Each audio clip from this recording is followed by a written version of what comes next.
Everything is composed of water. The idea that everything in existence is composed of water is one of the most poetic and profound claims in the history of philosophy. Proposed by Thales of Miletus over 2.5 millennia ago, it wasn't just a guess about the physical world, it was a vision that nature had a unifying, living essence. Thales looked at the rivers, the sea, the rain, and the mist, and saw not just a resource, but the very foundation of life. He noticed that water could transform liquid to ice, ice to vapor, vapor back to rain. And in this cycle, he saw the secret code of existence itself. To imagine that every tree, every cloud, every star in the sky, and even you are simply different expressions of the same elemental substance is to feel both awe and humility. It suggests that beneath all variety lies a single pulse, a single origin, a single mother of all forms. It was a statement that dissolved boundaries between human and nature, between the living and the lifeless. If everything comes from water, then perhaps there is no separation at all. We are part of one great flowing body. In an age before science, this was not mere speculation, but a radical act of seeing the world as one. Water nourishes, destroys, renews. It shapes landscapes and civilizations, feeds the fields, and swallows the shore.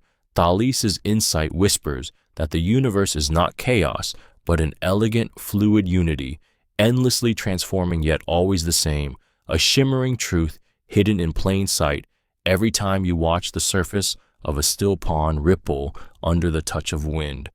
Air is the fundamental substance. To declare that air is the fundamental substance of all things is to suggest that the very breath you take is the heartbeat of the universe. Anaximenes of Miletus saw the invisible not as empty, but as the most real thing of all, a hidden ocean that surrounds us, fills us, sustains us. He believed that air, through processes of condensation and rarefaction, transforms into everything you see and touch: the hardness of stone, the warmth of fire, the flowing of rivers, the beating of your own heart. This was not simply about chemistry or physics. It was about an intimacy with existence that you can feel every time you inhale. If air is the origin of all, then every breath is a reunion with the source of life itself. You are literally taking the universe into your lungs, letting it mingle with your blood, your thoughts, your emotions. There is something haunting about that, a reminder that life and death are both just movements of breath. One moment you are breathing, and the next the breath has gone, and you return to the substance from which you came. In this vision, the world is not built from cold, lifeless matter, but from a living, breathing spirit that binds all beings together. The same air that moves the clouds once moved through the lungs of countless creatures before you.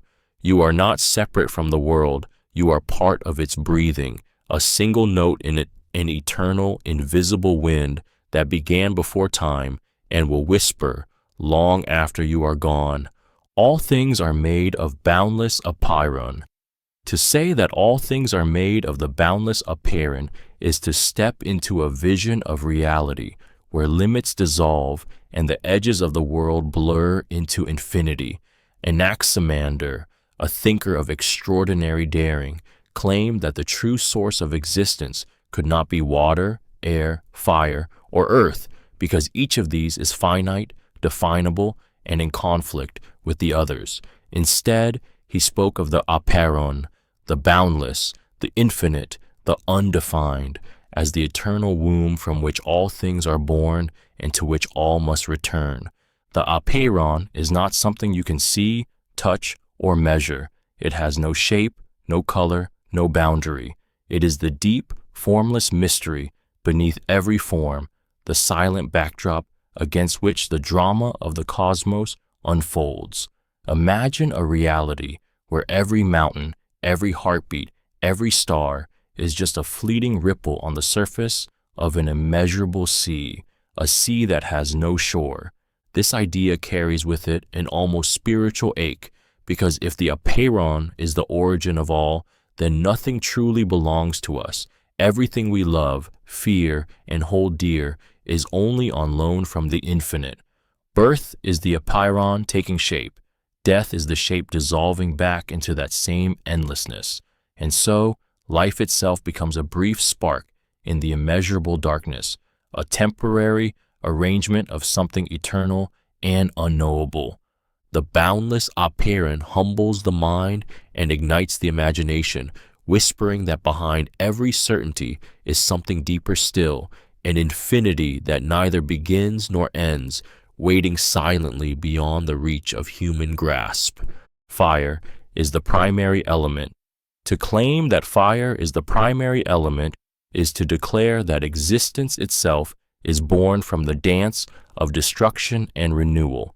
Heraclitus looked at the flickering, ever-changing flames and saw not just heat and light, but the very essence of reality, a world that is never still, always becoming, always consuming and creating in the same breath. Fire, to him, was not simply a substance, but a cosmic principle, the eternal transformation that governs all things. In fire's restless glow, Heraclitus saw the truth that nothing remains the same. Mountains crumble, rivers shift, bodies age, empires rise and fall, and in every change, there is the burn of fire at work.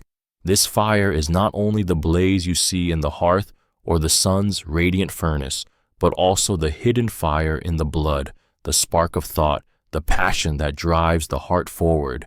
It is the pulse of life and the destroyer of form, the force that consumes the old to make space for the new. There is something both terrifying and liberating in this vision. Terrifying because it strips away the comfort of permanence. Liberating because it reminds you that nothing is fixed. Pain, failure, and loss can be burned away, giving birth to something new. Fire teaches that to cling is to suffer, but to embrace change is to step into the flow of life itself. For Heraclitus, the cosmos was a living flame, eternally kindling and extinguishing, shaping and reshaping the world. Every breath you take, every heartbeat you feel, is just another flicker in that great, unstoppable fire. Everything is number. To say that everything is number is to peel back the surface of reality and glimpse the hidden code that shapes the universe. Pythagoras, the mystic mathematician, believed that beneath the colors, textures, and chaos of life, there is a perfect order, one written not in words, but in ratios, patterns, and harmonies. To him, number was not merely a human invention for counting sheep or measuring fields. It was the divine architecture of existence itself. He saw numbers in the way planets moved across the night sky, in the intervals of music that could stir the soul, in the proportions of the human body, in the spirals of seashells and galaxies. Every note in a melody, every star in a constellation, every breath in your lungs could be traced to a numerical relationship. Numbers were not dead symbols but living truths, the heartbeat of the cosmos. This idea transforms the way you see the world. The laugh of a child, the crash of a wave, the unfolding of a flower, all of it is number in motion, harmony in action. Pythagoras' vision suggests that beauty is not random, but arises from precise mathematical balance, and that chaos is only order we have yet to understand. It is almost unsettling to think that your life, with all its joys and heartbreaks, might be part of a vast, silent equation that began before humanity and will continue long after. Yet, in that thought, there is wonder, for if everything is number, then to exist is to be part of an eternal perfect song, a melody that the universe has been playing since the first moment of creation. The harmony of opposites governs reality. To see the world through the lens of the harmony of opposites is to realize that everything you love, fear, and experience exists because of tension, not in spite of it. Heraclitus believed that reality is not a serene, unbroken calm, but a living balance between forces forever pulling against each other, life and death, light and darkness, joy and sorrow. These opposites do not merely coexist, they define each other, feed each other, and without one, the other could not even be imagined. Think of the bow and the lyre. Their strings must be stretched to the point of strain before they can release music or power. Too loose, and they are silent. Too tight, and they break. So it is with the world. War births peace, winter makes spring sweeter, and loss sharpens the taste of love. Even the beating of your heart is a harmony of opposites contracting and expanding in a rhythm that gives you life. Heraclitus's insight is unsettling because it challenges our instinct to chase one side and flee the other. We want joy without sorrow, success without struggle, love without loss. But he insists these are illusions. You cannot have one without the other.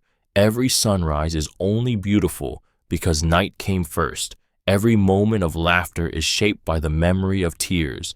To embrace the harmony of opposites is to see beauty in the friction that shapes existence. It is to realize that the universe itself is a song woven from tension, and that without the pull between opposing notes, there would be no melody at all, only silence. Change is constant. You can't step in the same river twice. To believe that change is constant is to surrender the illusion that anything in this world can truly remain the same. Heraclitus, with an almost brutal clarity, captured this truth in his haunting image. You cannot step in the same river twice. The water that touched your skin a moment ago is already gone, replaced by something new. But it's not just the river that has changed. You have too. Every breath, every thought, every heartbeat alters you, however imperceptibly. This is more than a poetic observation. It is a truth that can unsettle the soul. We often cling to people, places, and moments as if we could freeze them in time. Yet life is a river that never stops flowing, carrying away all that we try to hold. The laughter of a friend, the warmth of a lover's hand, the innocence of childhood, they are all currents, passing, slipping away. Heraclitus saw that change is not an interruption of life, it is life. To resist it is to drown in the current, but to embrace it is to learn to swim. The same current that takes things from us also brings new experiences, new faces, new possibilities. In every ending lies a beginning. In every loss, the seed of transformation. The river's lesson is as beautiful as it is painful.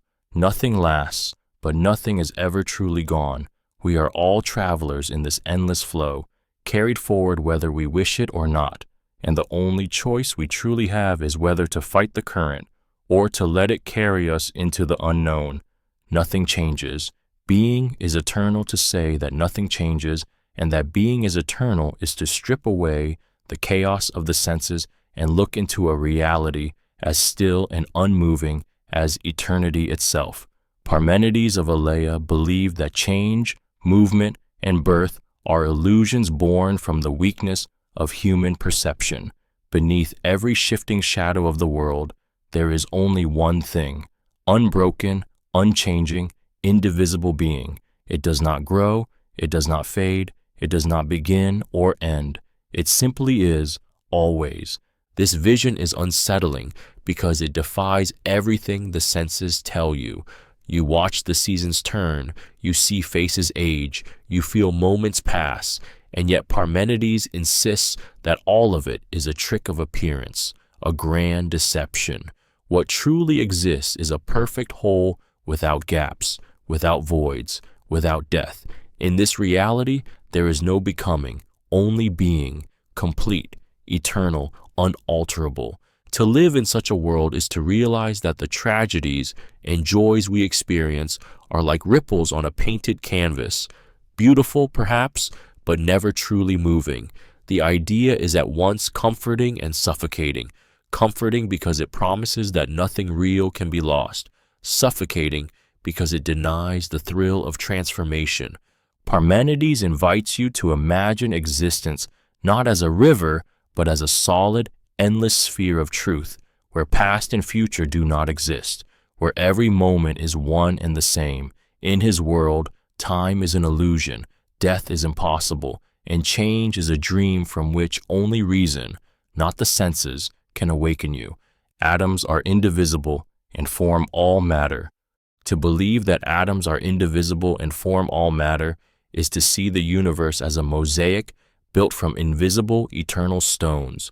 Leucippus and Democritus envisioned a world where nothing truly appears or vanishes, where every object, every body, every mountain and star is simply a temporary arrangement of countless tiny particles moving through the void. These atoms were too small to see, too solid to break, and too relentless to stop, drifting and colliding in an endless silent dance. It is a thought that strips the world bare. The richness of a sunset, the softness of skin, the taste of wine, beneath them all lies the same ceaseless motion of these imperishable seeds of being. In this vision, death is not annihilation, but transformation, a scattering of atoms that once walked, laughed, and dreamed, now off to join the clouds, the soil, or the heart of a stranger. Nothing is ever lost. It only changes its form.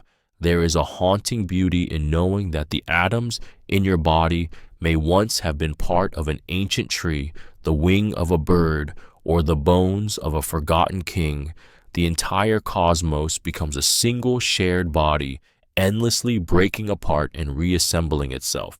For the atomist, this truth carried both comfort and humility. Comfort because nothing truly disappears, humility because the grandeur of life is built on things so small they escape all sight, and somewhere in the infinite vastness of the void, those same unseeable atoms continue their restless journey, shaping worlds without ever knowing they do. Void exists and allows movement. To accept that the void exists is to embrace a truth that shatters the fear of nothingness. The ancient atomists, Leucippus and Democritus, dared to say what many could not imagine, that emptiness is real, and without it, nothing could move, nothing could change, nothing could be. They saw the void not as a dead absence, but as the stage on which the drama of existence unfolds, the silent space that lets atoms dance and worlds be born. Without void, reality would be a single frozen block, solid, unyielding, lifeless. It is only because there is emptiness between the smallest particles that they can shift, collide, and form the shapes we see, the curl of a wave, the curve of a smile, the trembling of a leaf in the wind. The void is the unseen breath between moments, the pause that makes motion possible, the gap through which transformation enters. There is something haunting in this idea because it forces you to see that nothingness is not your enemy, it is your liberator.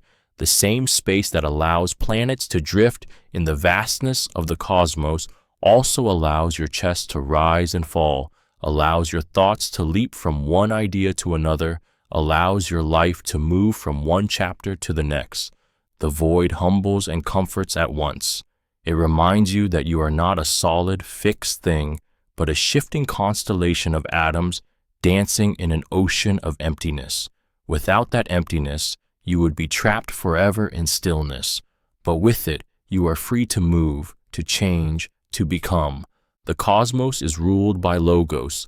To say the cosmos is ruled by Logos is to claim that beneath all the chaos, noise, and randomness of life, there is an unshakable order, a hidden logic that holds the universe together.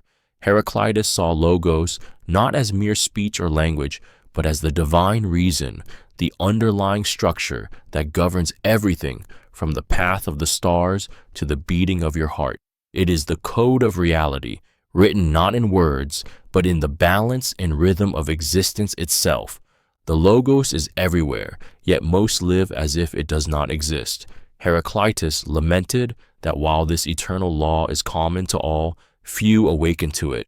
We stumble through life blinded by personal desires, frustrations, and fears, forgetting that there is a larger harmony in which every joy and every tragedy has its place. To live in alignment with Logos is to see beyond the surface, to understand that the universe is not a storm of meaningless events, but a tapestry woven with purpose, even if that purpose is far beyond our comprehension. There is something both humbling and electrifying in this vision. It means that you are not merely drifting in a cold, indifferent void. You are part of an intelligent, ordered whole. The conflicts, the losses, the victories, the loves, and even the heartbreaks are threads in a cosmic pattern that existed long before you were born and will endure long after you are gone. To recognize Logos is to stop fighting the current of the universe and instead move with it, becoming a conscious participant in the rhythm that rules all things. Reality is one continuous whole. To say that reality is one continuous whole is to dissolve every dividing line you have ever drawn between yourself and others, between earth and sky, between life and death. Melissus of Samos, following the footsteps of Parmenides, declared that existence is a single, unbroken unity, infinite and indivisible. There are no true boundaries, no separate pieces. The world is not made of parts stitched together, but is instead one seamless fabric that has always been and will always be. In this vision, separation is a trick of the senses. You see individual trees, but they are rooted in the same earth. You feel your own skin, but the air you breathe has flowed through countless lungs before yours. Every star is connected to every grain of sand, every heartbeat to the motion of the tides. If reality is one whole, then you have never been truly alone, not for a single breath. This is an idea that both humbles and exalts. It humbles because it strips away the illusion of self-sufficiency. You are not an isolated fragment, but a strand in an endless weave. It exalts because it means you belong utterly, inseparably, to the very substance of existence. Nothing can ever truly be taken from you, because nothing can be removed from the whole. It is infinite, eternal, without birth or death. To live with this awareness is to feel the pulse of unity in every moment. Every sound, every movement, every thought is not yours alone. It is the voice of the one speaking through you, the endless whole breathing through the illusion of the many. Soul pervades all things. To say that the soul pervades all things is to erase the line we draw between the living and the lifeless. For the ancient philosopher Anaxagoras, the cosmos was not a cold machine, but a breathing, thinking presence. He believed that nous, mind or soul, was the infinite subtle force that infused every part of reality, guiding it into order. Every stone, every star, every grain of sand was touched by this animating presence, as if the universe itself were alive and aware. This idea invites you to look at the world differently. The tree outside your window is not just wood and leaves, it is a vessel for the same soul stuff that stirs in your own chest. The ocean is not a mindless expanse of water. It is alive with the same pulse that beats in your veins. Even the wind on your face in this vision is a caress from something sentient. There is a strange intimacy in this belief because it means nothing is truly inert. Nothing is truly separate. You are breathing in the same soul that drifts through the sky, that swirls in the galaxies, that sleeps in the stones beneath your feet. It is a vision that can make you feel both deeply connected and impossibly small, just one expression of an endless, intelligent force. In a world where the soul pervades all, every gesture matters. A step, a touch, a word, each ripples through a shared consciousness that binds you to everything that exists. And if you listen closely, perhaps you can feel it, the quiet hum of the universe, alive in every direction, alive in you. The good life is found in virtue. To believe that the good life is found in virtue is to reject the glittering promises of wealth, pleasure, and power, and instead anchor your existence in the unshakable ground of moral excellence. Socrates and later Aristotle did not see virtue as a decoration for life, but as its very heart. They taught that without virtue, without courage, justice, temperance, and wisdom, life becomes hollow, no matter how richly adorned. Virtue is not inherited, nor bought, nor granted by fate. It is forged in the heat of choice, in the moments when you stand at a crossroad between what is easy and what is right. It demands sacrifice and at times pain. It asks you to be honest when a lie would protect you, to be fair when greed whispers otherwise, to act with courage when fear clenches your chest. And yet, in living this way, you discover something intoxicating, a deep, abiding peace that cannot be stolen by fortune or broken by misfortune. The good life, in this view, is not about never suffering. It is about never being owned by the things that can be lost. A virtuous person can be stripped of possessions, reputation, even safety, and still remain whole because their treasure lies within. Virtue transforms hardship into dignity, success into humility, and relationships into bonds of respect rather than convenience. In a world addicted to shortcuts and illusions, the call to virtue is both defiant and freeing.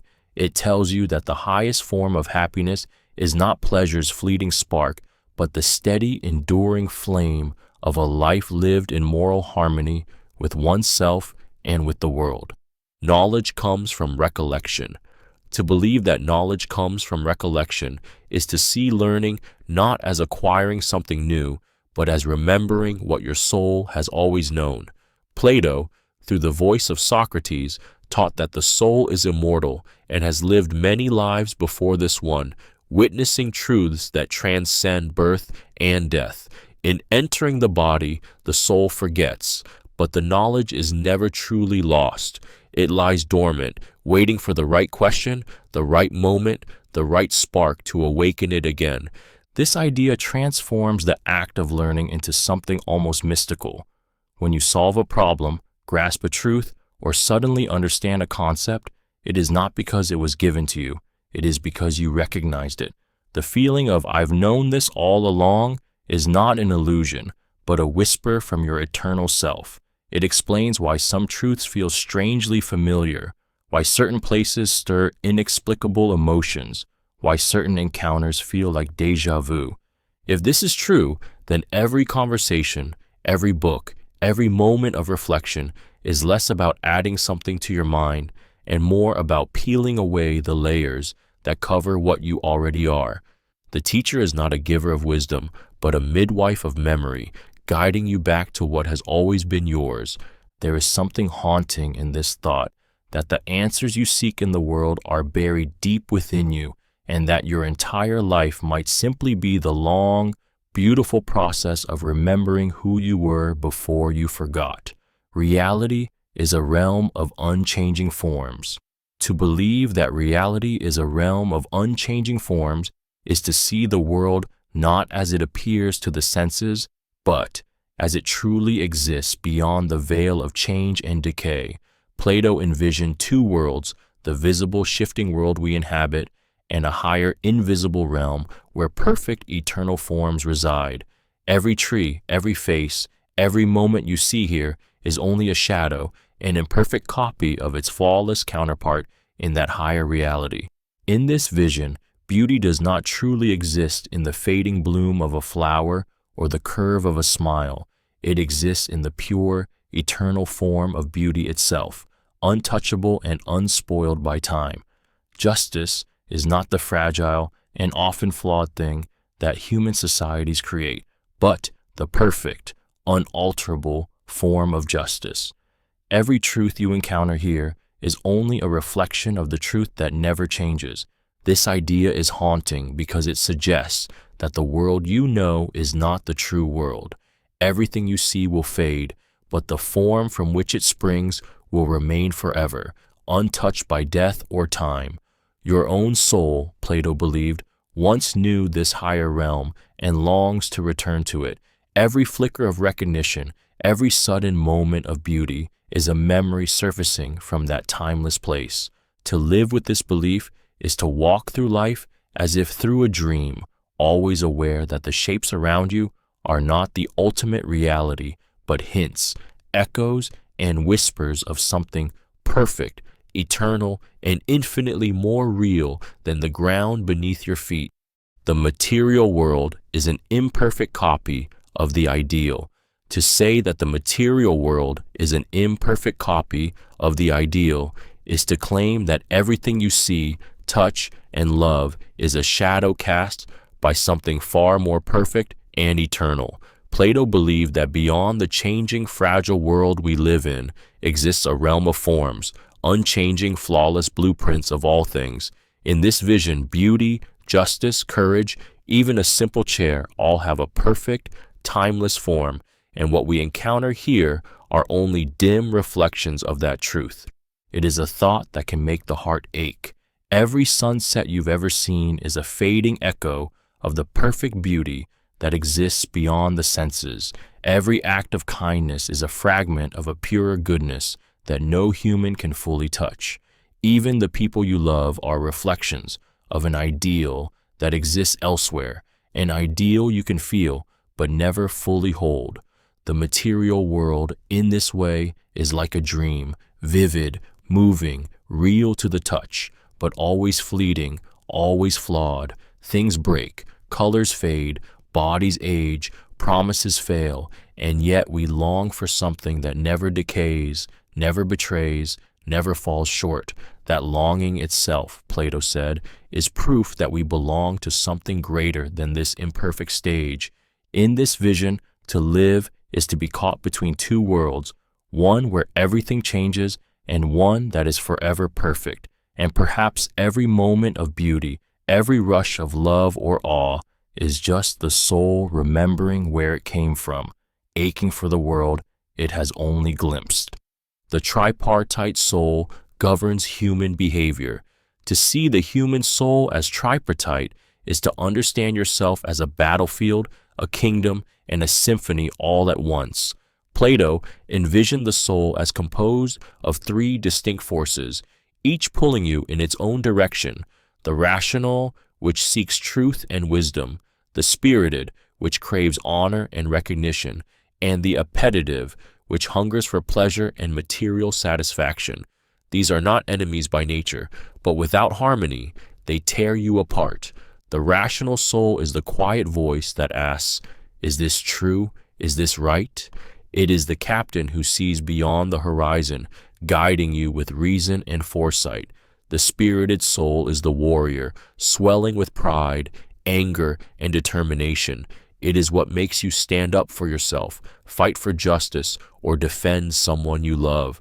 The appetitive soul is the body's primal song, the craving for food, sex, comfort, and wealth, the pulse of desire that drives survival. When these parts clash, life becomes chaos. Reason can be drowned in a storm of passion. Honor can be corrupted by greed. Desire can enslave the spirit. But when they are brought into balance, something extraordinary happens. The rational rules with wisdom, the spirited defends with loyalty, and the appetitive obeys without excess. You become whole, your actions flowing from an inner order rather than from random impulses. Plato's vision is both humbling and haunting, because it reminds you that every choice you make is shaped by this eternal struggle inside you. And in that struggle, the fate of your character, and perhaps even your destiny, quietly hangs in the balance. Justice is harmony of the soul. To say that justice is the harmony of the soul is to see morality not as a set of external rules, but as an inner music, a state where every part of your being plays in balance with the others. In Plato's vision, the soul has three parts: reason, spirit, and desire. When reason rules, guiding spirit's courage and desires hunger into their rightful places, the soul becomes a symphony of order. But when desire overpowers reason, or spirit rebels against both, the harmony collapses into noise, and justice within you dies before it can exist in the world. This turns justice into something deeply personal. It is not first about laws, courts, or governments. It is about you. If your soul is in disarray, if passions drag you one way and fears pull you another, you cannot act justly, no matter how noble your intentions. But when your inner life is aligned, your actions flow naturally toward fairness, balance, and truth. There is a piercing beauty in this idea because it shifts the struggle for justice from distant institutions to the battlefield of your own heart. It means that the corruption you see in the world is a reflection of the disorder within its people, and that the first revolution you must win is against the chaos inside yourself. When the soul is in harmony, you no longer chase justice. It emanates from you, quietly, unshakably. And in a world forever at war with itself, a single person with a just soul becomes a rare and unstoppable force, changing the world not by force of law, but by the gravity of their own being. The examined life is the only life worth living. To say that the examined life is the only life worth living is to challenge the very way you move through existence. These words, immortalized by Socrates, were not a poetic flourish, but a defiant declaration uttered at his trial when the threat of death loomed over him. He believed that to drift through life without questioning, without turning inward, without seeking to understand oneself and the world, is to be alive only in the shallowest sense, breathing, eating, and working, yet never truly living. The examined life demands courage because it forces you to confront uncomfortable truths. It means looking at your actions and asking why you do what you do, probing your beliefs to see if they are truly yours or just borrowed from the crowd. It means being willing to tear down illusions even when they have been your shelter for years. There is something deeply unsettling in this idea because it strips away the comfort of ignorance. Most people would rather not ask certain questions about morality, purpose, mortality, because the answers, if they come at all, may demand change. But Socrates saw this discomfort as the doorway to a richer, fuller existence. To him, a life lived without self-reflection is a wasted gift, an existence in which the soul never awakens to its own depths. To live the examined life is to walk through the world with open eyes and an unflinching heart, always willing to ask, what is true? What is good? Who am I really? For Socrates, this was not just philosophy. It was the only way to be truly alive. No one does wrong willingly. To say that no one does wrong willingly is to challenge the very way we see guilt, blame, and morality. Socrates believed that every act of wrongdoing is born not from a love of evil, but from ignorance of the good. If a person truly understood what was right, deeply, completely, they would never choose its opposite. Wrongdoing, in this light, is not a matter of malice, but of blindness. This belief strips away the comforting idea of bad people as villains who knowingly choose to harm. Instead, it forces you to see even cruelty as the product of a mind that cannot see clearly. The thief does not truly understand the value of honesty. The betrayer does not fully grasp the worth of loyalty. Even the tyrant, in all his power, is in some way a prisoner of ignorance. It is an unsettling thought because it removes the luxury of pure hatred. If those who wrong you are not monsters, but flawed human beings who cannot perceive truth, then anger must give way to pity, or at least to the recognition that their actions rise from a lack, not an excess, of understanding. And yet, there is a piercing hope in this vision.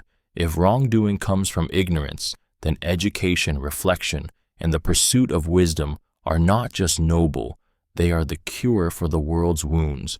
Every injustice becomes a reminder of the work still to be done, the mind still to be awakened. In Socrates' world, the battle is not against evil hearts, but against the shadows that keep them from seeing the light. Virtue is knowledge. To believe that virtue is knowledge is to hold that every act of evil, every lapse into vice, is born not from malice, but from ignorance. Socrates, with his unshakable faith in reason, claimed that if a person truly understood what was good, they would be powerless to act against it. To know the good is to desire it, and to desire it is to live it. In this view, the villain is not a monster, but a soul in darkness, stumbling for lack of light.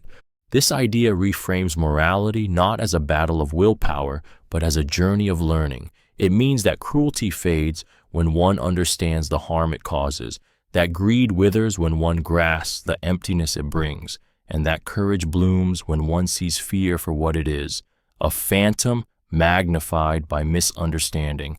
If virtue is knowledge, then moral failure is not a fixed stain, but a gap to be filled. There is something both compassionate and terrifying here. Compassionate because it tells us the wrongdoer might be redeemed through wisdom. Terrifying because it leaves no excuse for ourselves once we have learned. When the mind truly sees, the heart has no refuge in denial. For Socrates, the pursuit of virtue was the pursuit of truth itself. Philosophy was not a luxury, but a necessity, the labor of freeing the soul from the chains of false belief. And so, every conversation, every question, every moment of reflection became an act of moral transformation, because to know, in the truest sense, is already to be changed. The highest good is eudaimonia, flourishing. To say that the highest good is eudaimonia is to claim that life's ultimate purpose is not mere survival, comfort, or pleasure, but to live in a way that allows the deepest parts of your being to bloom. Aristotle saw eudaimonia not as a passing feeling of happiness, but as a state of thriving that comes from living in accordance with virtue, reason, and your true nature.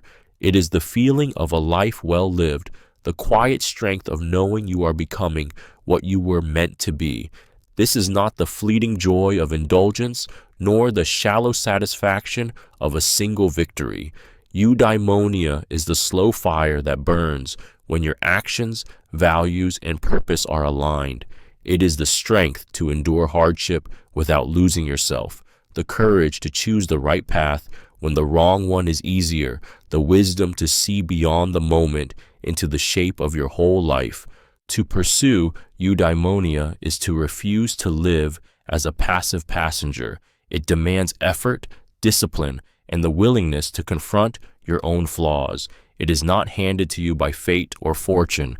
It is forged through the daily practice of virtue, courage, justice, temperance, wisdom, until they are not acts you perform, but the air you breathe. There is something both fierce and deeply moving in this ideal. It says that your life's worth is not measured by what you own or how you are seen, but by the person you become. And when you reach it, if you reach it, you do not need to declare it. The quiet radiance of a flourishing soul speaks louder than any words. Ethics is the art of living well. To say that ethics is the art of living well is to treat morality not as a set of cold, rigid rules, but as a craft, something to be practiced, refined, and mastered with the same devotion as music, painting, or sculpture. For Aristotle, ethics was not about memorizing commandments or fearing punishment, but about shaping the soul so that life itself becomes a masterpiece. It was about asking, what kind of person must I become to live fully and beautifully? Living well is not the same as living comfortably. It is not about chasing endless pleasures or avoiding pain at all costs. It is about aligning your choices, habits, and desires with the highest parts of your nature, cultivating virtues like courage, justice, and wisdom until they become part of who you are. In this way, life transforms into an ongoing work of self-creation. This idea is both inspiring and unsettling. Inspiring because it hands you the tools to shape your own destiny. Unsettling because it demands responsibility. You cannot blame chance or circumstance if you fail to live well. Ethics, as Aristotle saw it, is deeply personal. No one else can live your life for you. No one else can make you virtuous. To treat ethics as an art is to approach each day as an opportunity to create harmony between your actions and your ideals. It is to look at life not as something that happens to you, but as something you are actively composing. And in this art, the medium is your own character, and the final work is the life you leave behind. The golden mean leads to virtue. To say that the golden mean leads to virtue is to see life as a delicate balance, where every extreme, no matter how noble it may seem, becomes a poison when taken too far. Aristotle believed that virtue was not found in the reckless leap or the timid retreat, but in the steady path between excess and deficiency. Courage, for example, lies between the wildness of rashness and the paralysis of cowardice. Generosity thrives between wasteful extravagance and cold stinginess. This vision of morality is deeply human because it admits that life is not black and white.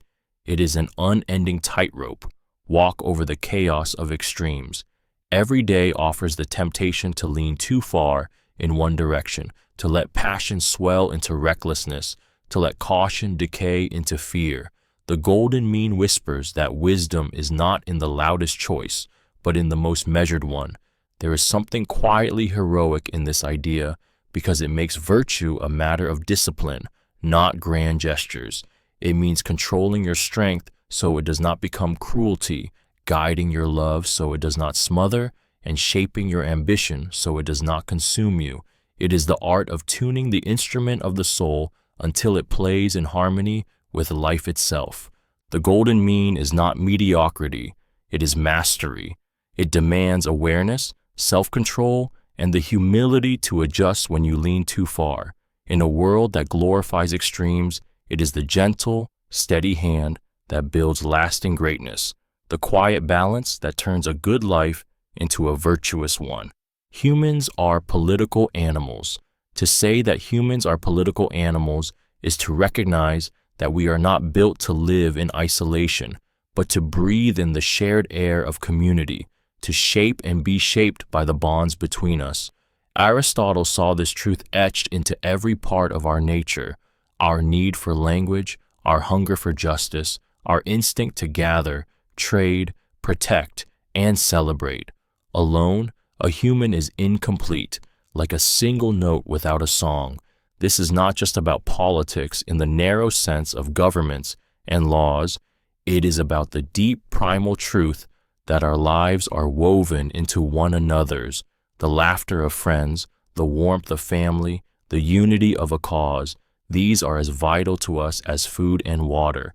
A solitary life may protect you from conflict, but it starves you of meaning, because to live fully is to belong somewhere, to be part of a shared story.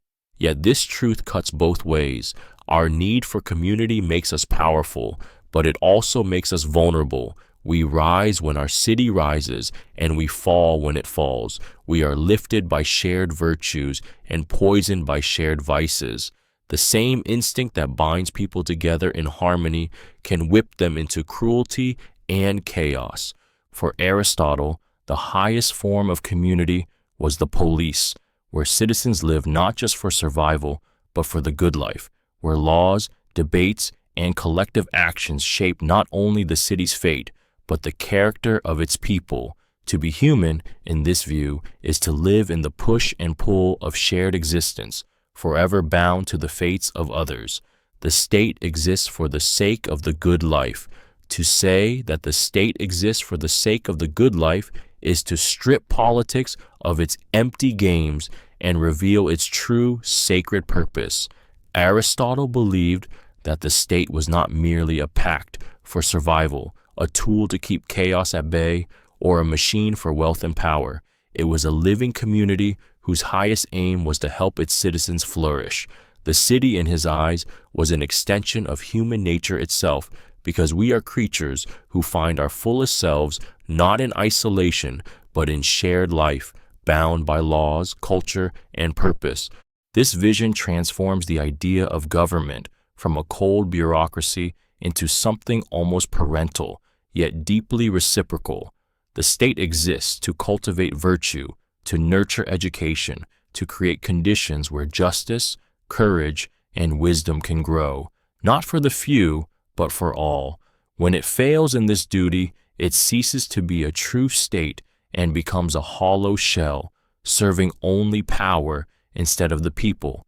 There is a stirring demand in this idea, because it does not allow you to drift through life as a passive subject.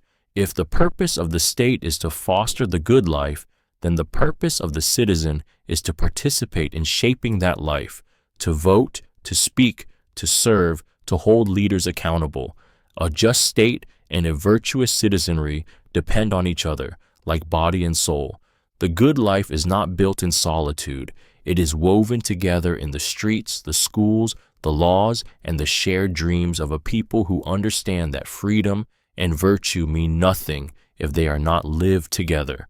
Forms are immanent in things, not separate. To say that forms are immanent in things, not separate, is to bring the perfection of reality down from a distant, untouchable heaven and place it here within the very fabric of the world you see.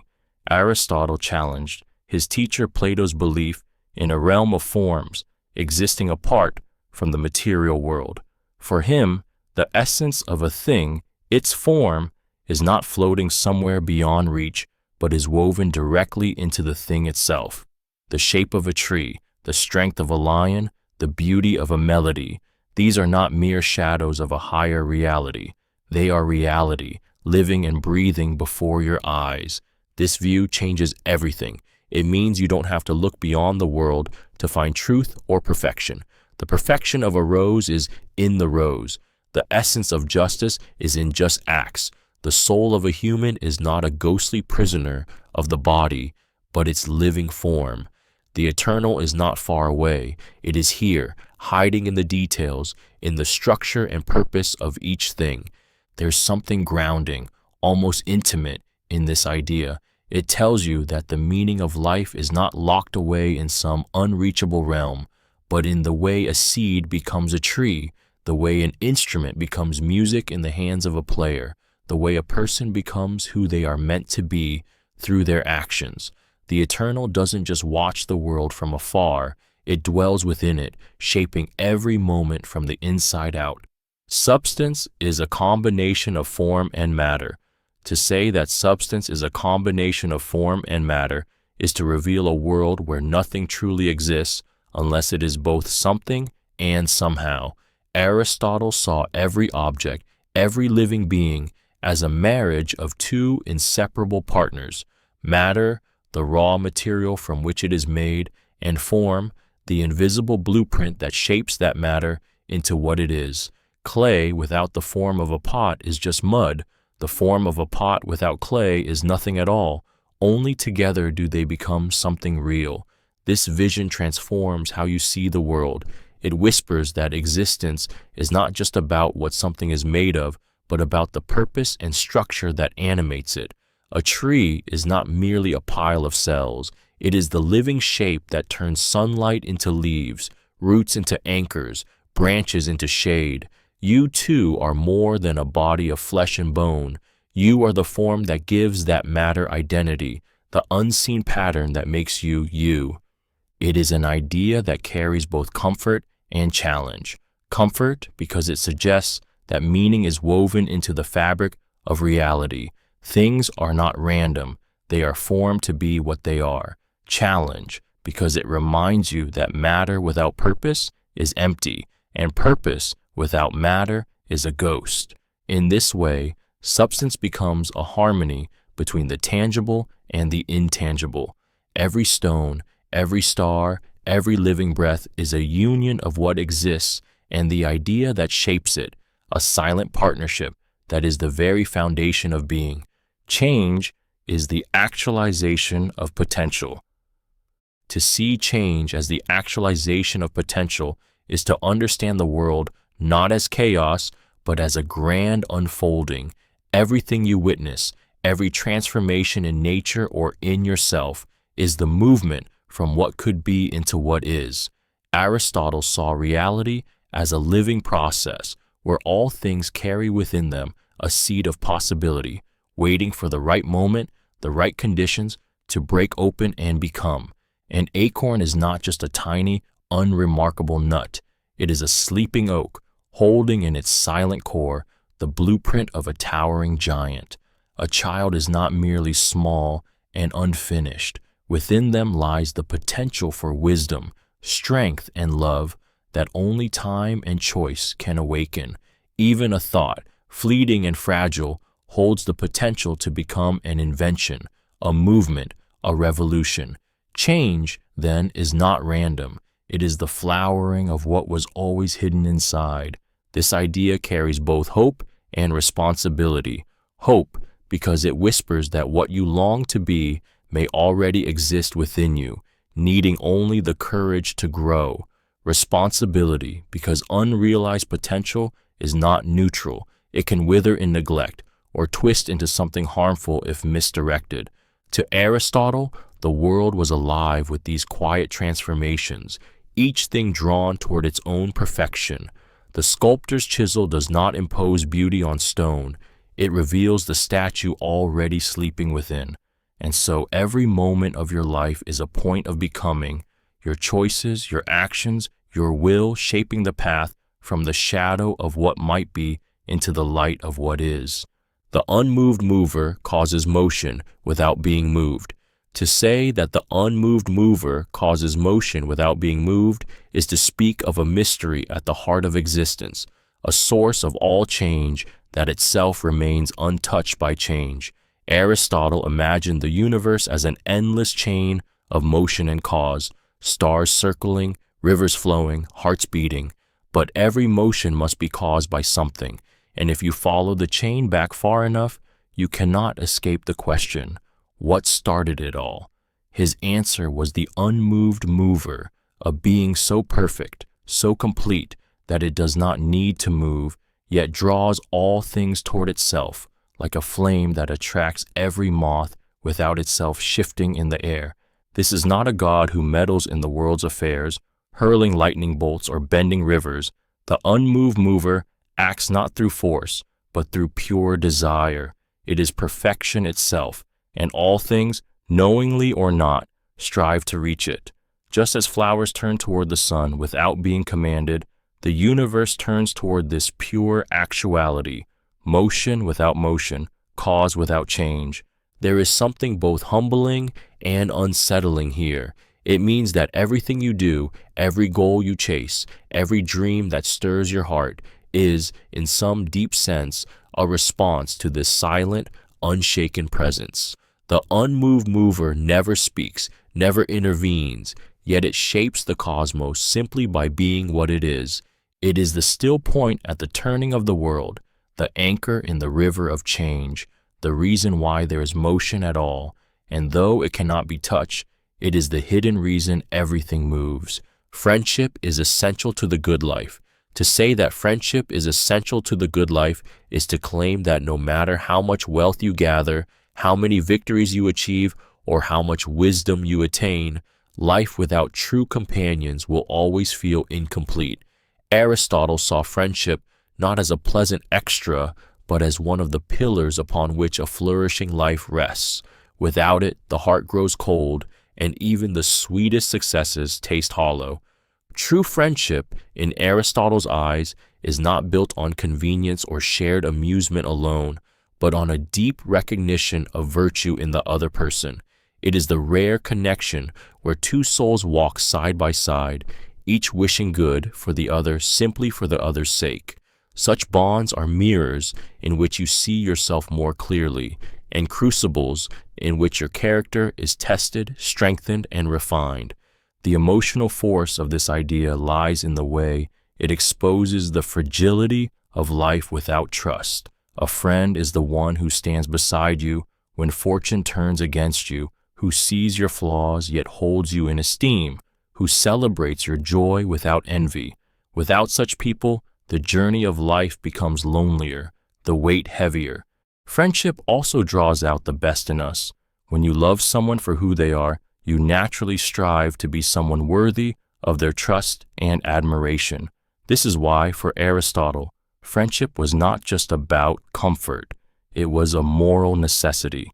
In sharing our lives with others we love, we are drawn closer to the good, and in that closeness, we find a life truly worth living. Happiness requires external goods. To say that happiness requires external goods is to pierce the comforting illusion that virtue alone can shield you from life's hardships. Aristotle believed that while moral character is the core of a good life, true flourishing, eudaimonia, cannot exist in a vacuum. Health, friendship, family, love, beauty, and even a measure of wealth are the soil in which virtue can fully grow. Without them, the soul may remain noble, but it will be starved of the conditions that allow it to bloom. It is a truth both sobering and painfully human. Imagine a wise, kind-hearted person who is trapped in sickness, crushed by poverty, abandoned by those they love. Their virtue remains, but can we truly say they are happy? Aristotle's answer was no, not because virtue has lost its value, but because the fullness of human joy is not a solitary seed. It is a garden, and gardens need more than moral sunlight. They need the rain of opportunity, the rich soil of relationships, and the shelter of stability. This idea is not a rejection of moral strength, but a recognition of life's fragility. It admits that we are creatures of flesh as well as spirit, and that the body's needs and the heart's longings cannot be ignored without consequence. To live well, we must not only shape our character, but also tend to the world around us. In this vision, happiness is not a fortress you build inside yourself to resist life. It is a harmony between your inner virtues and the outer blessings that nurture them, a delicate balance where goodness and fortune meet. Logic is the foundation of philosophy. To say that logic is the foundation of philosophy is to claim that without it, all thought collapses into confusion. All arguments crumble into noise. Aristotle, the master of reasoning, understood that truth is not found in passion alone, nor in scattered observation, but in the disciplined art of thinking clearly. Logic is the scaffolding that holds every philosophical structure upright. Without it, even the most beautiful ideas become unstable illusions. Logic is the act of building a bridge between the mind and reality. It demands that claims follow from evidence, that conclusions grow naturally from premises, that contradictions are exposed and stripped away. It is the quiet, relentless voice that asks, does this follow? Is this consistent? Can it be otherwise? In this way, logic becomes both a weapon and a shield, arming you against deception while protecting you from deceiving yourself. There is something deeply empowering about this. Once you grasp the principles of reasoning, you are no longer at the mercy of every eloquent speaker or intoxicating story. You can see through the glitter of empty rhetoric to the bones of an argument, judging its strength for yourself. And in that skill lies freedom, the freedom to think independently, to refuse the chains of manipulation. For the philosophers of ancient Greece, logic was not just a tool, but a way of living. It meant moving through the world with precision, clarity, and intellectual honesty. Every debate, every inquiry, every search for the good life rested on its solid ground. Without logic, philosophy is a castle in the clouds. With it, it becomes an enduring fortress of truth. The senses can deceive. To say that the senses can deceive is to admit that the very tools you rely on to navigate the world are capable of lying to you. The ancient philosophers, from Parmenides to Plato, warned that your eyes, ears, and touch are not gateways to truth, but shadows of it. You see the sun as small enough to cover with your thumb, yet it could swallow the earth 1,000,000 times over.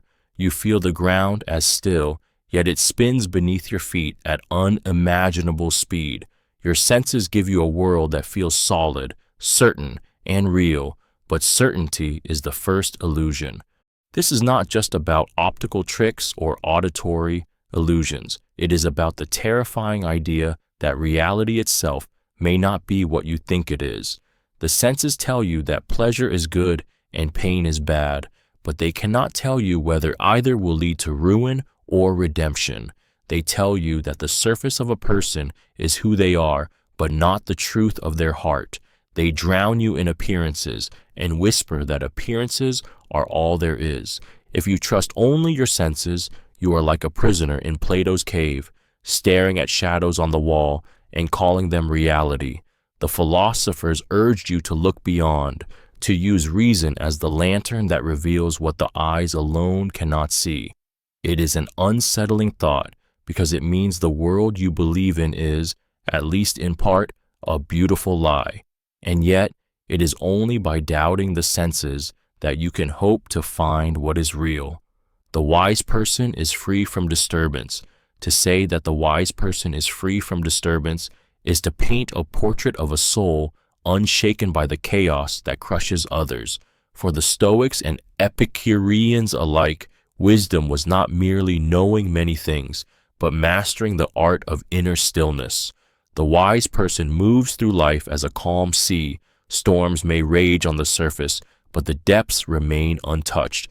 This is not because they are blind to pain, loss, or injustice.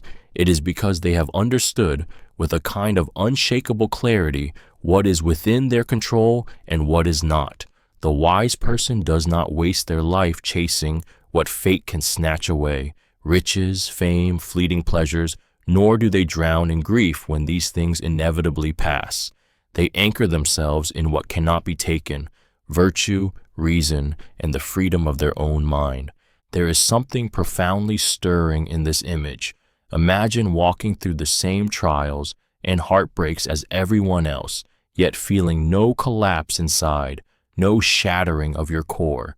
The insults, the betrayals, the sudden turns of fortune, they touch the surface of your life but cannot reach the fortress within. This freedom from disturbance is not apathy, it is strength.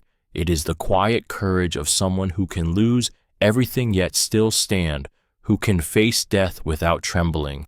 The wise person's peace is not given by the world, and so the world cannot take it away. They live untouched by the storms that sink others, their spirit a steady flame in a restless wind.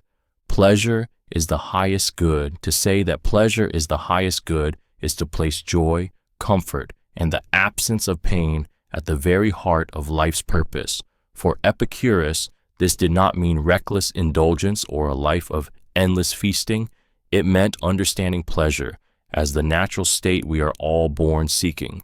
He believed that everything we do, from the simplest breath to the grandest ambition, is driven by the desire to feel good and avoid suffering. But his vision of pleasure was not the frenzied chase of constant stimulation. It was the deep, steady contentment that comes when the body is free from pain and the mind from fear. Imagine a warm meal when you are hungry, the quiet safety of a home after a storm, the laughter of friends in a peaceful evening.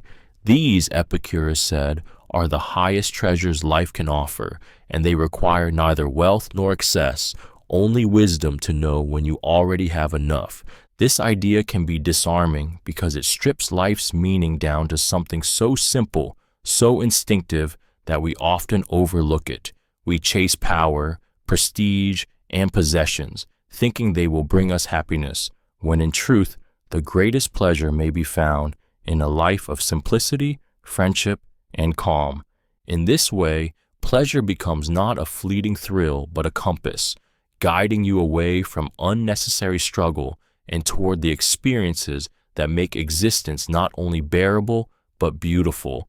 To live for pleasure, as Epicurus saw it, was not to drown in desire, but to master it, so that every moment is rich and nothing essential is missing.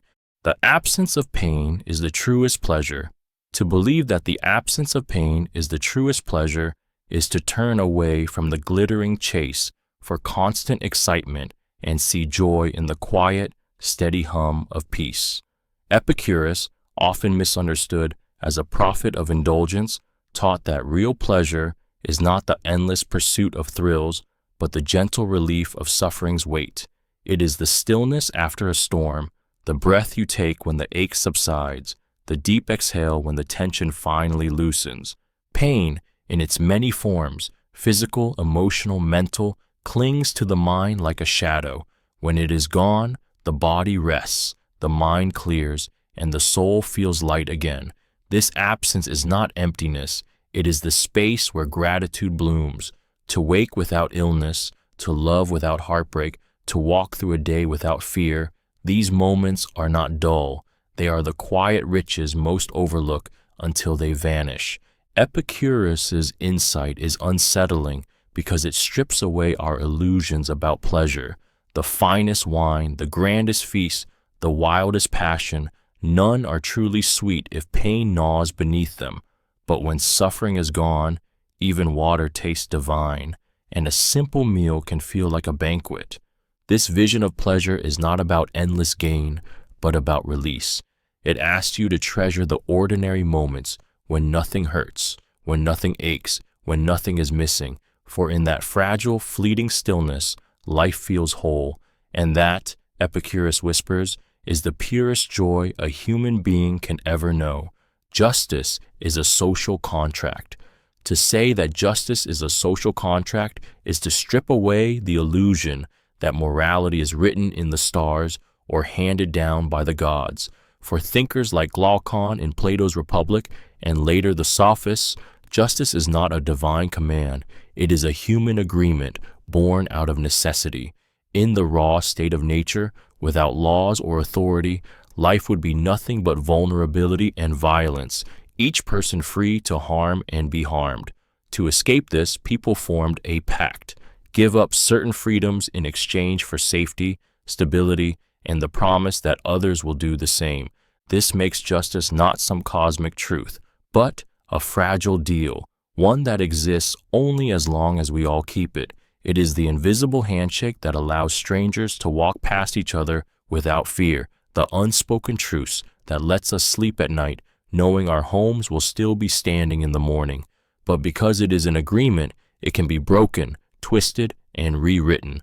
Those in power can shape the contract to serve themselves, leaving others bound by rules that protect everyone but them. There is a quiet, unsettling edge to this view. It means justice is not eternal.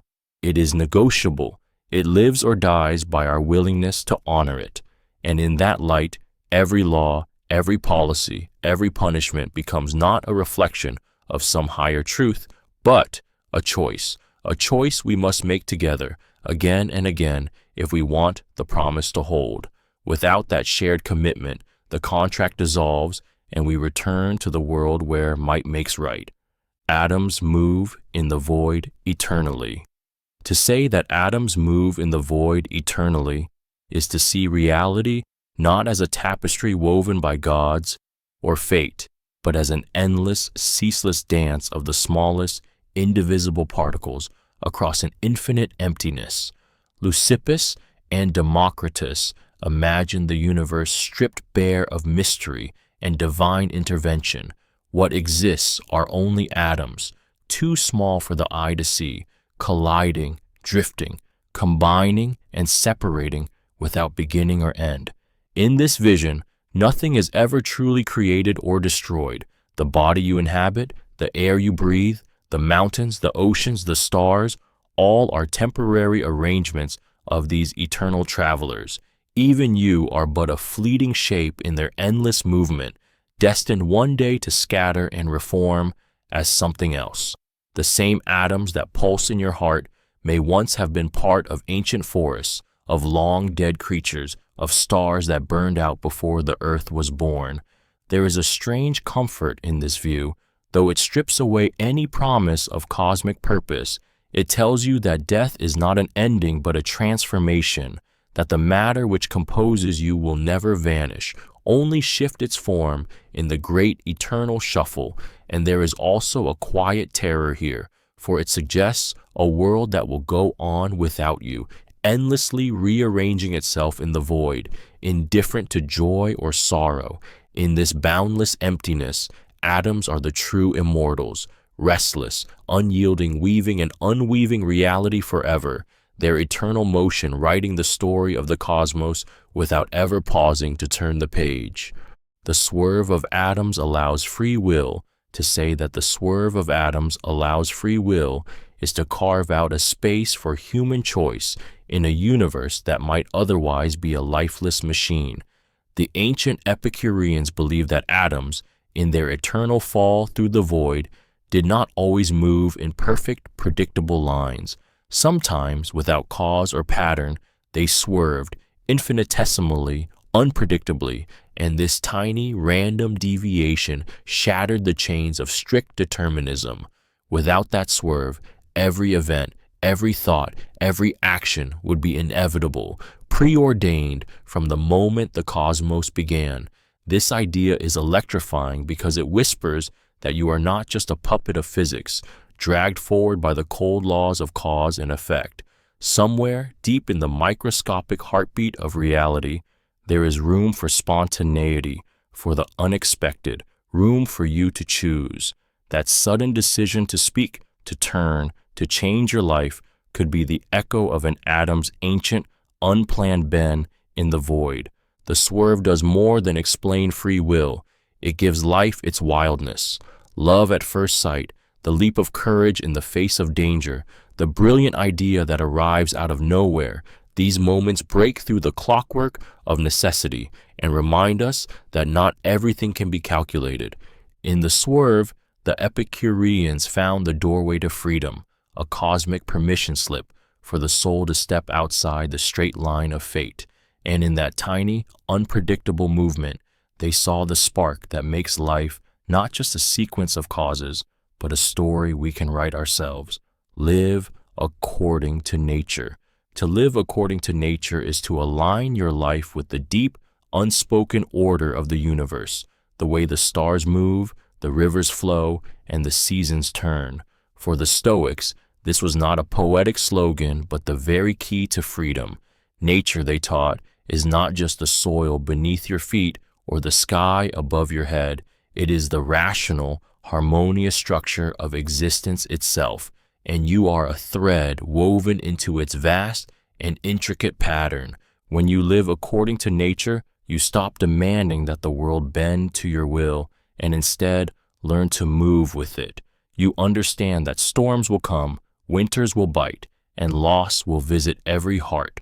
These are not punishments, but the rhythm of life itself. The oak does not curse the wind. It bends and grows stronger because of it. So too, you must meet what comes not with resistance, but with the grace of one who knows they are part of something far greater than themselves. This path demands discipline because it strips away illusions. It tells you that comfort is not guaranteed, that pleasure is fleeting, and that the measure of a good life lies in your virtue, not your circumstances. It asks you to rise each morning prepared to meet the day as it is, not as you wish it to be. In living this way, you begin to feel the quiet power of alignment, your actions in step with reason, your heart in step with fate. You are no longer at war with the world, but moving with it, like a leaf carried effortlessly along a great and timeless current.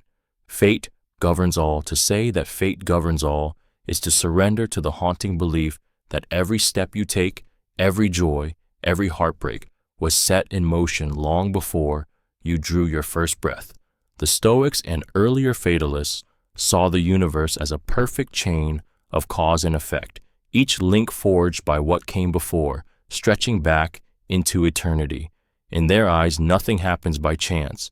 Your victories, your failures, even the moment you read these words, are part of an unbreakable pattern woven into the fabric of existence. This vision is both a comfort and a cage. It can free you from the crushing weight of what if, because there is no what if, only what is. You could not have chosen differently. The universe itself has carried you here like a leaf in an endless river, but it also strips away the illusion of control, forcing you to face the possibility that your choices are not truly your own, but the inevitable unfolding of a design you cannot see. For those who embrace it, fate is not a tyrant, but a teacher. It urges acceptance over resistance, courage over fear, and serenity in the face of loss. The Stoic learns to meet each event as necessary, as if the universe itself had signed it into law. Yet, the thought carries a quiet chill, because if fate governs all, then the story of your life was written before you were even born, and you are both the actor and the audience in a play that will end exactly as it was always meant to.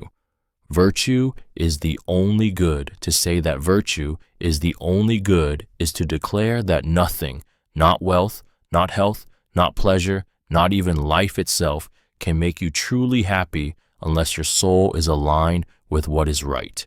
The Stoics carried this idea like a banner into the storms of life, believing that external things are at best indifferent, at worst dangerous distractions. Fortune can grant you riches today and grind you into poverty tomorrow, but virtue, courage, justice, wisdom, self-control remains unshaken, untouchable by fate. This belief is fierce because it refuses to let the world define your worth. You may lose everything you own, be cast out, betrayed, humiliated, and still live a life as good and whole as any emperor if you guard the integrity of your soul. Conversely, you may sit upon a throne surrounded by luxury, yet if you lack virtue, you are already impoverished. There is something both liberating and frightening in this vision. Liberating because it means no one can truly harm you unless you let them corrupt your character. Frightening because it leaves you with nowhere to hide. You cannot blame misfortune for a bad life if the only measure of a good one is how you choose to live it. For the Stoic, virtue is not a decoration for life, it is life's very core. Everything else can be stripped away, but if your actions remain rooted in justice, your mind in truth, and your heart in courage, you hold the only treasure that cannot be stolen, the only good that never fades. External things are indifferent. To say that external things are indifferent is to strip the world of its power, to wound or exalt you, unless you hand it that power yourself. The Stoics believe that events, possessions, reputations, even the bodies we inhabit, are neither good nor bad in themselves. They are raw facts, empty of moral weight, like the wind that can fill your sails or tear them apart. What matters is not what happens to you, but how you meet it. This vision is both liberating and unsettling. Liberating because it means no loss, insult, or misfortune can truly diminish you unless you let it. The collapse of wealth does not touch the worth of your character. The praise of strangers does not add a grain to your virtue. Health, beauty, success, failure, these are shifting weather, not the climate of the soul. Unsettling because it places the weight of your peace squarely in your own hands. You cannot blame fortune for your misery if fortune was never the master of your happiness. Imagine standing in the midst of chaos, wars raging, fortunes rising and falling, rumors and judgments swirling around you, and feeling a stillness that cannot be touched. This is the armor the Stoics sought, the power to walk through both triumph and disaster without bowing to either. In this light, external things are not the treasure or the threat we imagine. They are only the stage upon which virtue acts, the raw scenery of life. What matters, what is truly good, lies entirely within: the steady mind, the just heart, the will that refuses to be owned by anything outside itself. The cosmos is a living being. To see the cosmos as a living being is to step into a vision where every star is a heartbeat, every planet a cell, and every breath you take a part of something vast and alive. The Stoics and other ancient thinkers believed the universe was not a dead machine, but a single unified organism, pulsing with life and reason. In this view, you are not drifting alone in cold emptiness. You are a part of the body of the cosmos itself. This was not metaphor to them, it was reality. The sun's warmth, the ocean's tides, the shifting winds, they are the respiration of a vast creature whose body stretches beyond imagination. The same logos, the divine rational fire, animates both the turning of galaxies and the beating of your heart. To harm another is to injure the body you belong to. To live in harmony is to strengthen the whole. There is something profoundly humbling and yet fiercely comforting in this. You are not an accident, not a speck lost in the void. You are a living fragment of a greater life, inseparable from its fate.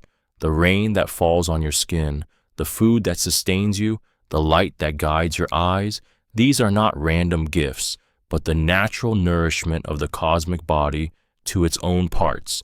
In such a universe, death is not exile, but transformation, a return of your substance to the greater organism that gave you form. And life, in its every moment, becomes a communion with the vast, breathing, thinking whole that has carried you in its embrace since the beginning of time. Reason is part of the divine order. To say that reason is part of the divine order is to claim that your ability to think, question, and understand is not a random quirk of evolution, but a fragment of the very intelligence that governs the cosmos. For the Stoics, the universe was not chaos. It was a living, breathing organism infused with logos, a rational structure that shaped every star, every storm, every life. And within you is a spark of that same logos, a shard of the cosmic mind. This means that when you use reason, you are not merely processing information. You are aligning yourself with the architecture of reality. Your thoughts are not disconnected from the universe. They are the universe, thinking through you. The laws of logic, the pull toward truth, the moral sense that whispers what is right and wrong, all of these are echoes of a greater order, like ripples from a stone thrown into an infinite sea. There is something almost sacred in this vision. It says that to think clearly is to worship without ritual. To live justly is to serve the order that birthed the stars. To turn away from reason is not just ignorance. It is rebellion against the very fabric of existence. And yet, the weight of this idea is heavy. If reason is divine, then every time you choose delusion over truth, every time you let passion drown out clarity, you are dimming the spark of eternity inside you. But when you honor it, when you let reason lead, you are not just living, you are participating in the mind of the cosmos itself. Accept what you cannot control. To accept what you cannot control is to stop fighting storms you have no power to still. The Stoics called this the path to inner freedom, a quiet, unshakable strength that comes when you finally draw a line between what belongs to you and what does not. Your choices, your actions, your judgments, these are yours. The will of others, the turning of fortune, the blows of illness, the march of time, these are not. This idea is not an invitation to passivity. It is a call to pour your energy into the only place where it can truly change the world, within yourself. When you try to bend the universe to your will, you shatter against its immensity. When you align your will with reality, you become unbreakable. There is a deep, almost aching beauty to this way of living. Imagine losing what you love, yet feeling no collapse inside because you understand it was never truly yours to command. Imagine facing insult or betrayal, and instead of being consumed by rage, seeing it as weather, unpleasant perhaps, but powerless to touch the core of who you are. To accept what you cannot control is not to surrender. It is to refuse to be ruled by what lies outside you. It is to anchor yourself in a harbor where no storm can reach. Life will still bring you loss, injustice, and pain, but these will not own you. You will walk through them steady and unbroken, carrying a freedom the world can neither give nor take away. Philosophy is a preparation for death.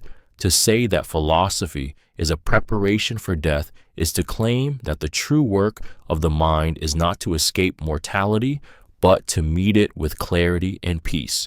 Plato, through the voice of Socrates, taught that the philosopher's life is a training ground for the moment when the soul will finally leave the body.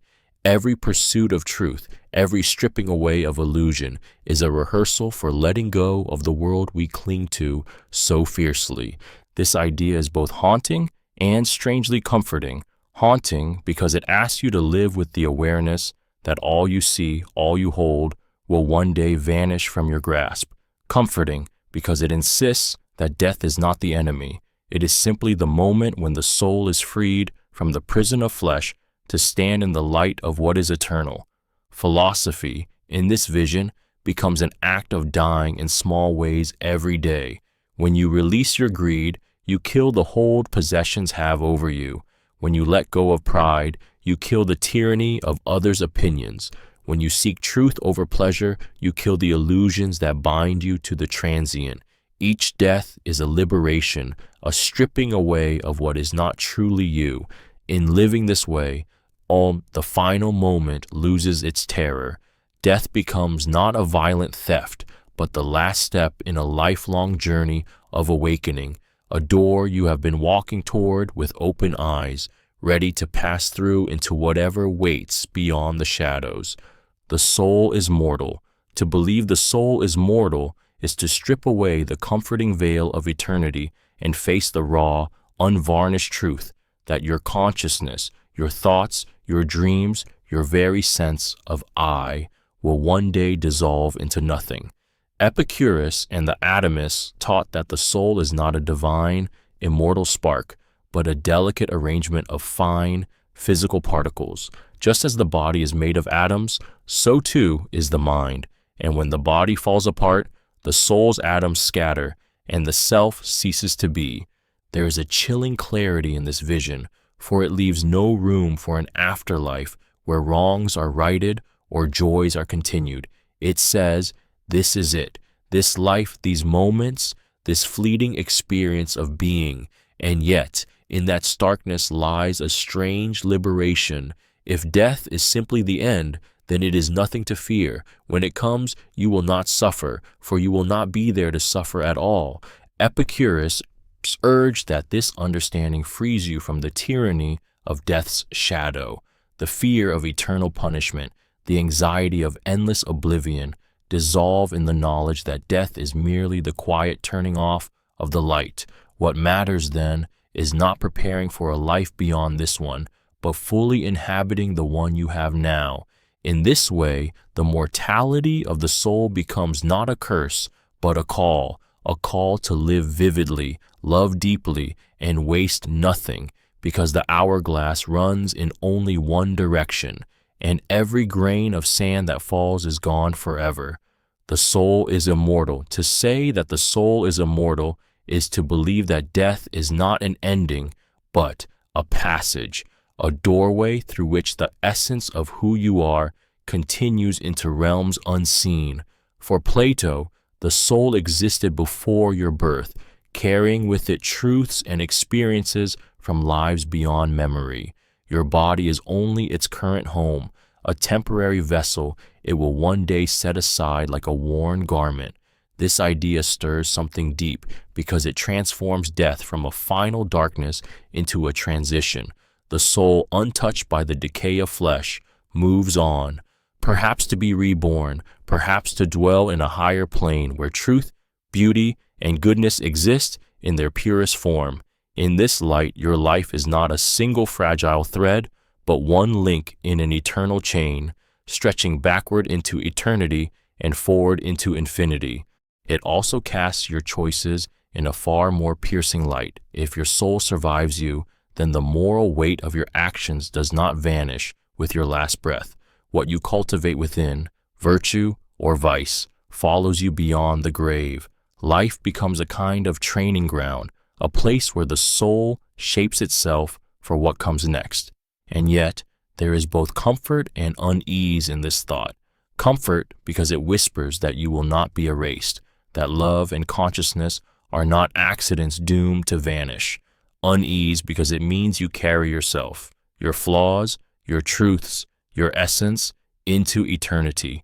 Death, then, is not an escape, but the moment you meet yourself without disguise. The sun is a fiery stone. To say that the sun is a fiery stone is to strip it of its divine crown and place it among the raw elements of the natural world. Anaxagoras dared to speak this in an age when the sun was worshipped as a god, its light seen as the gaze of something immortal and all-powerful. To him, it was not a deity's eye, but an immense, blazing rock, so far away that its fire could warm the earth without consuming it. This was more than a claim about astronomy. It was a challenge to the stories that ruled people's minds. If the sun is just a stone of flame, then the heavens are not the realm of gods, but part of the same physical order as rivers, forests, and mountains. It meant that nature could be understood, not just feared. Yet there is still something awe-inspiring in this vision. Imagine standing under the vast sky, knowing that the light pouring over you comes from a colossal ember hanging in the void, burning for millions of years.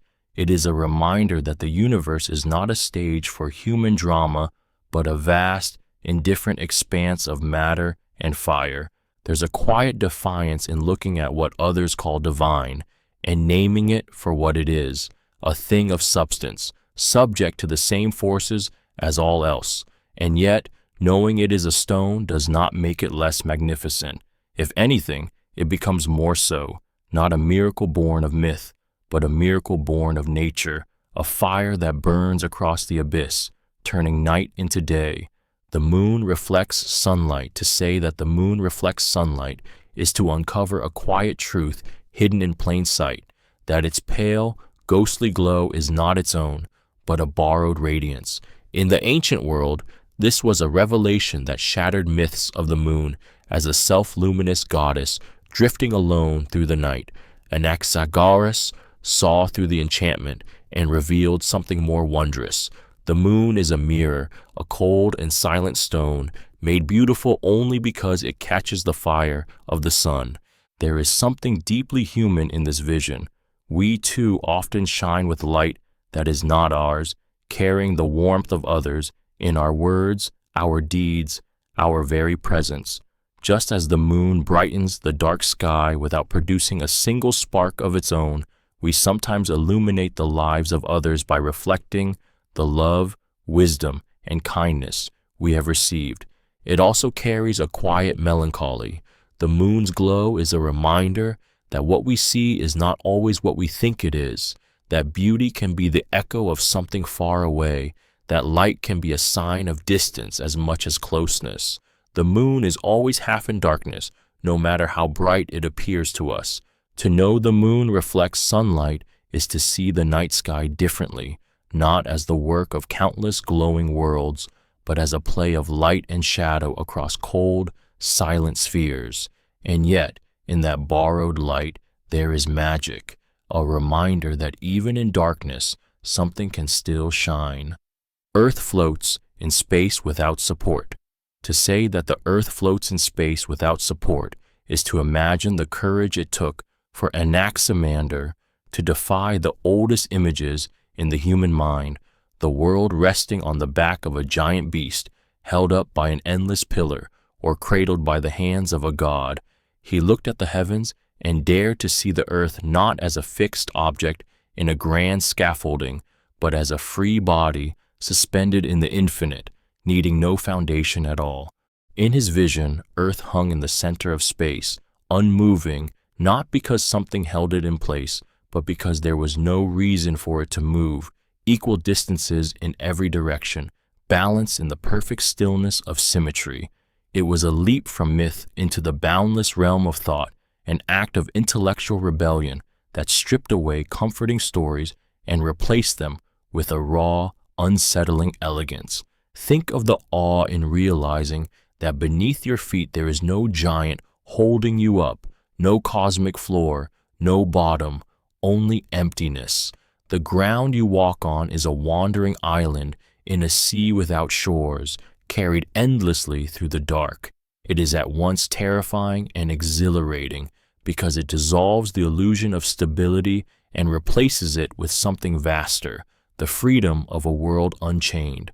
This idea cracked open the human imagination, making space, literally, for everything that would come after: the spinning of planets, the blazing of stars, the very shape of the universe. It was the moment the earth stopped being the center of a cage and became part of the infinite. The universe is infinite. To say that the universe is infinite is to strip away the comforting walls of a cosmos with an edge and plunge into a reality without boundaries. The ancient atomists and some early cosmologists dared to imagine that space stretches on forever, that there is no center, no outer wall, no point where everything simply stops. In such a vision, the stars above you are not a ceiling, but the faintest flickers in an endless ocean of worlds, each one as vast and complex as your own. This idea is both exhilarating and unsettling. Exhilarating because it whispers that there may be countless other worlds, countless other skies, perhaps even countless versions of life, each playing out its own story under alien suns. Unsettling because infinity erases the sense of specialness, dissolving the idea that your place in the cosmos is central or guaranteed. In an infinite universe, your planet is a grain of sand in an endless desert, your life a single heartbeat in a timeless expanse. And yet, there is a strange comfort in this boundlessness. It means there is always more to discover, more to wonder at, more beyond the farthest horizon. It suggests that creation is not a completed act, but an eternal unfolding, a river of being that will never run dry. To look up at the night sky with this thought in mind is to feel both small and infinite yourself. Small because you are one brief moment in an endless cosmos. Infinite because you are part of something that has no end and never will. The universe is finite. To say that the universe is finite is to imagine existence not as an endless ocean, but as a vast, enclosed body, complete, bounded, and self-contained. Aristotle and others in the ancient world believed that beyond the outermost sphere of the stars, there is nothing, no space, no time, no matter, not even void. The cosmos is everything, and it has an edge, even if no human could ever touch it. This vision carries a strange weight. A finite universe means there is a limit to how far you can go, a wall where all journeys end. It suggests that every star, every world, every breath of wind exists inside a single perfectly shaped hole. Nothing enters from outside, nothing escapes. All change, all life, all death happens within this eternal enclosure. There is comfort here because it means the universe is knowable, not an endless chaos, but a grand, ordered structure. It is like living inside a vast, domed cathedral of stars, each light fixed in its perfect place. But there is also a quiet dread in it, the awareness that beyond those walls there is not another land, another sky, but nothing at all, not darkness, not emptiness, simply nothing. In a finite cosmos, we are part of a complete design. The heavens are not scattered without end. They form a finished whole, like a masterpiece framed against the void.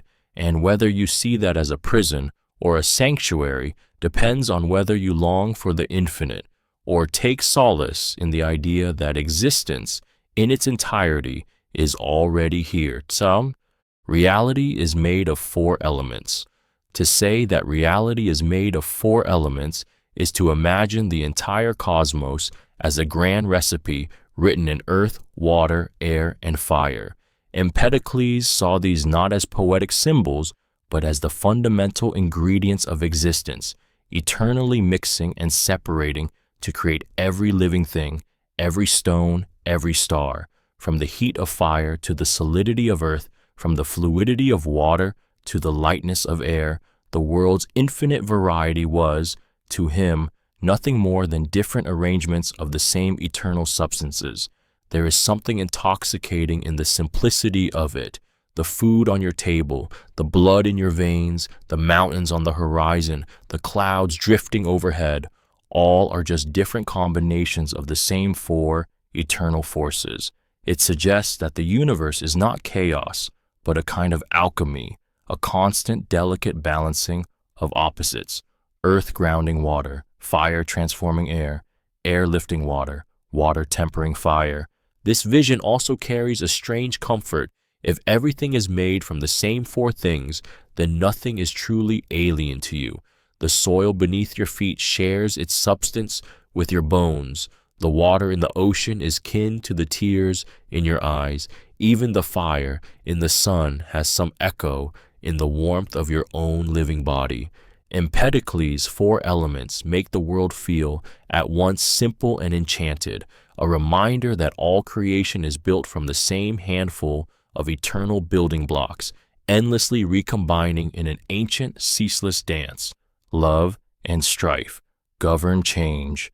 To see love and strife as the forces that govern change is to understand the cosmos as a great, eternal rhythm, a dance of union and division that shapes everything from the birth of stars to the beating of your own heart. Empedocles imagined the world as a cycle where love draws all things together, fusing them into harmony, while strife tears them apart, scattering them into chaos. Neither is wholly good or wholly evil. Both are necessary, each giving meaning to the other.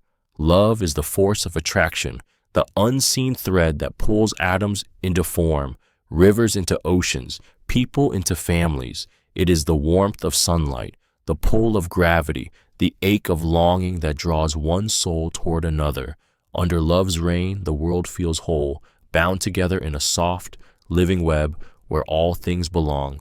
But strife is just as real, necessary even. It is the breaking of bonds, the shattering of unity, the cooling of warmth. It is the storm that tears the sky apart, the earthquake that cracks the earth, the quarrel that ends a friendship. Strife may wound, but it also frees. Without it, there would be no separation, no individuality, no growth. Empedocles saw the history of the cosmos as a cycle. Love rises, weaving all into one until unity becomes stillness. Then strife surges, breaking the whole into fragments, setting them in motion again. And so the universe lives, endlessly breathing in and out, bound together and broken apart, each force forever chasing the other, forever defining what it means to exist. Like is known by like. To say that like is known by like is to believe that understanding is only possible when there is something shared between the knower and the known.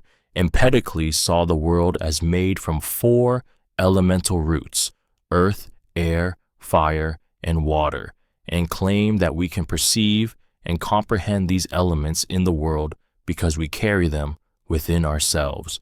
You know fire because there is fire in you. You know water because water flows in your veins. You know the earth because it is in your bones. This idea reaches beyond the physical. It whispers that recognition, whether of truth, beauty, or even another soul, requires a kind of kinship. You are drawn to certain people not by accident, but because something in you mirrors something in them. You understand certain ideas because, in some quiet way, they were already alive inside you before you encountered them. It also hints at a profound limitation. What you cannot relate to, you cannot truly know. The more alien something is to your nature, the more it slips through your grasp. This is why empathy bridges worlds and why hatred blinds. It is only through finding likeness, however small, that you can enter another's reality. There is something deeply human and humbling in this thought. It means every act of knowing is also an act of finding yourself in what you observe. The boundaries between you and the world blur, and every moment of recognition becomes a quiet confession. You are not separate from what you see. You are part of it, and it is part of you. Perception is caused by effluences from objects. To say that perception is caused by effluences from objects is to imagine the world as constantly shedding invisible whispers of itself, tiny streams of being that flow into your senses. The ancient philosopher Empedocles envisioned every object as radiating minuscule particles, perfectly shaped to match the openings of your eyes, ears, nose, tongue, and skin. When these effluences meet the right sense organ, perception is born, not as magic, but as contact, a physical meeting of the world and the self. In this view, seeing is not a beam of light shooting from your eyes into the world. It is the world reaching out to you, touching you with its essence. The color of a flower, the scent of rain, the warmth of a flame, all are the world's way of pressing itself into your being, leaving imprints that become your experience. You are never truly separate from what you perceive. In every moment of sensation, you are taking in fragments of the thing itself. There is something haunting in this thought. If perception is the world entering you, then every sight, sound, and smell is an intimate exchange. You carry pieces of the world inside you, just as you leave traces of yourself behind. The boundary between self and other becomes porous, almost ghostly. Empedocles' vision makes every moment of perception feel alive, charged with contact. The world is not a distant scene you observe. It is something that reaches toward you, seeking to be known, flowing into your senses in an unending tide of invisible touch. Mind, nous, orders the cosmos. To say that mind orders the cosmos is to believe that the universe is not a blind accident, but a masterpiece shaped by intelligence. Anaxagoras saw beyond the swirl of chaos and declared that it was nous, pure, boundless mind, that set all things in motion and arranged them into the order we see. In his vision, the stars, the oceans, the mountains, and the beating of your own heart are not the result of random collision, but of a deliberate, rational force that knows and directs. Nous is not matter, not bound by weight or shape. It is the clarity that separates and arranges, the spark that disentangles the tangled mass of existence. Before mind's intervention, all was an infinite mixture, every element bound up in every other. Then nous moved, calm, deliberate, unstoppable, and began to separate light from dark, fire from water, air from earth. It gave the cosmos structure, rhythm, and purpose. There is something profoundly stirring in this idea, because it whispers that the beauty and balance of the world are not accidents. The spiral of a galaxy, the symmetry of a snowflake, the delicate chain of life, they are the handwriting of mind across the vastness of being. And if mind orders the universe, then perhaps it is mirrored in us. Our own ability to reason, to bring order from chaos, may be the small flame of nous burning within, a fragment of that cosmic intelligence that shaped the stars. In this way, to think is not merely human, it is to participate in the very force that gave the world its form. Truth is relative to the observer. To say that truth is relative to the observer is to challenge the comforting idea that there is a single, solid reality waiting to be found. Protagoras captured this with his bold claim, "Man is the measure of all things. What you see, feel, and believe is shaped entirely by the lens through which you experience the world, your body, your culture, your history, your desires. For one person, the wind feels cold. For another, the same wind feels warm. Both are telling the truth, yet their truths contradict each other. This is more than a matter of perception. It is the unsettling suggestion that there may be no truth outside of the observer at all. What you call right or wrong, beautiful or ugly, meaningful or meaningless, exists only because you, with your unique mind and senses, declare it so. To another observer, standing in the same place, the truth may be entirely different.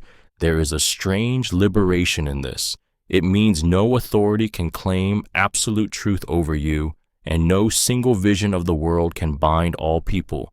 It opens the door to tolerance, empathy, and the acceptance that reality looks different through different eyes. But there is also a quiet danger. If truth bends entirely to the observer, how do you find common ground? How do you build a shared world when every person lives in their own? This idea forces you to face a dizzying possibility. Reality is not a fixed stage on which we act, but a shifting mirror that changes shape depending on who is looking, and in that mirror, each of us sees a different play. Man is the measure of all things.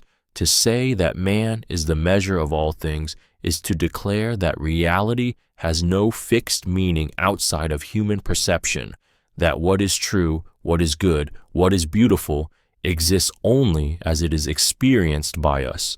Protagoras, the sophist who gave the world this startling claim, shattered the idea of a single, objective truth hovering above us like a God's decree.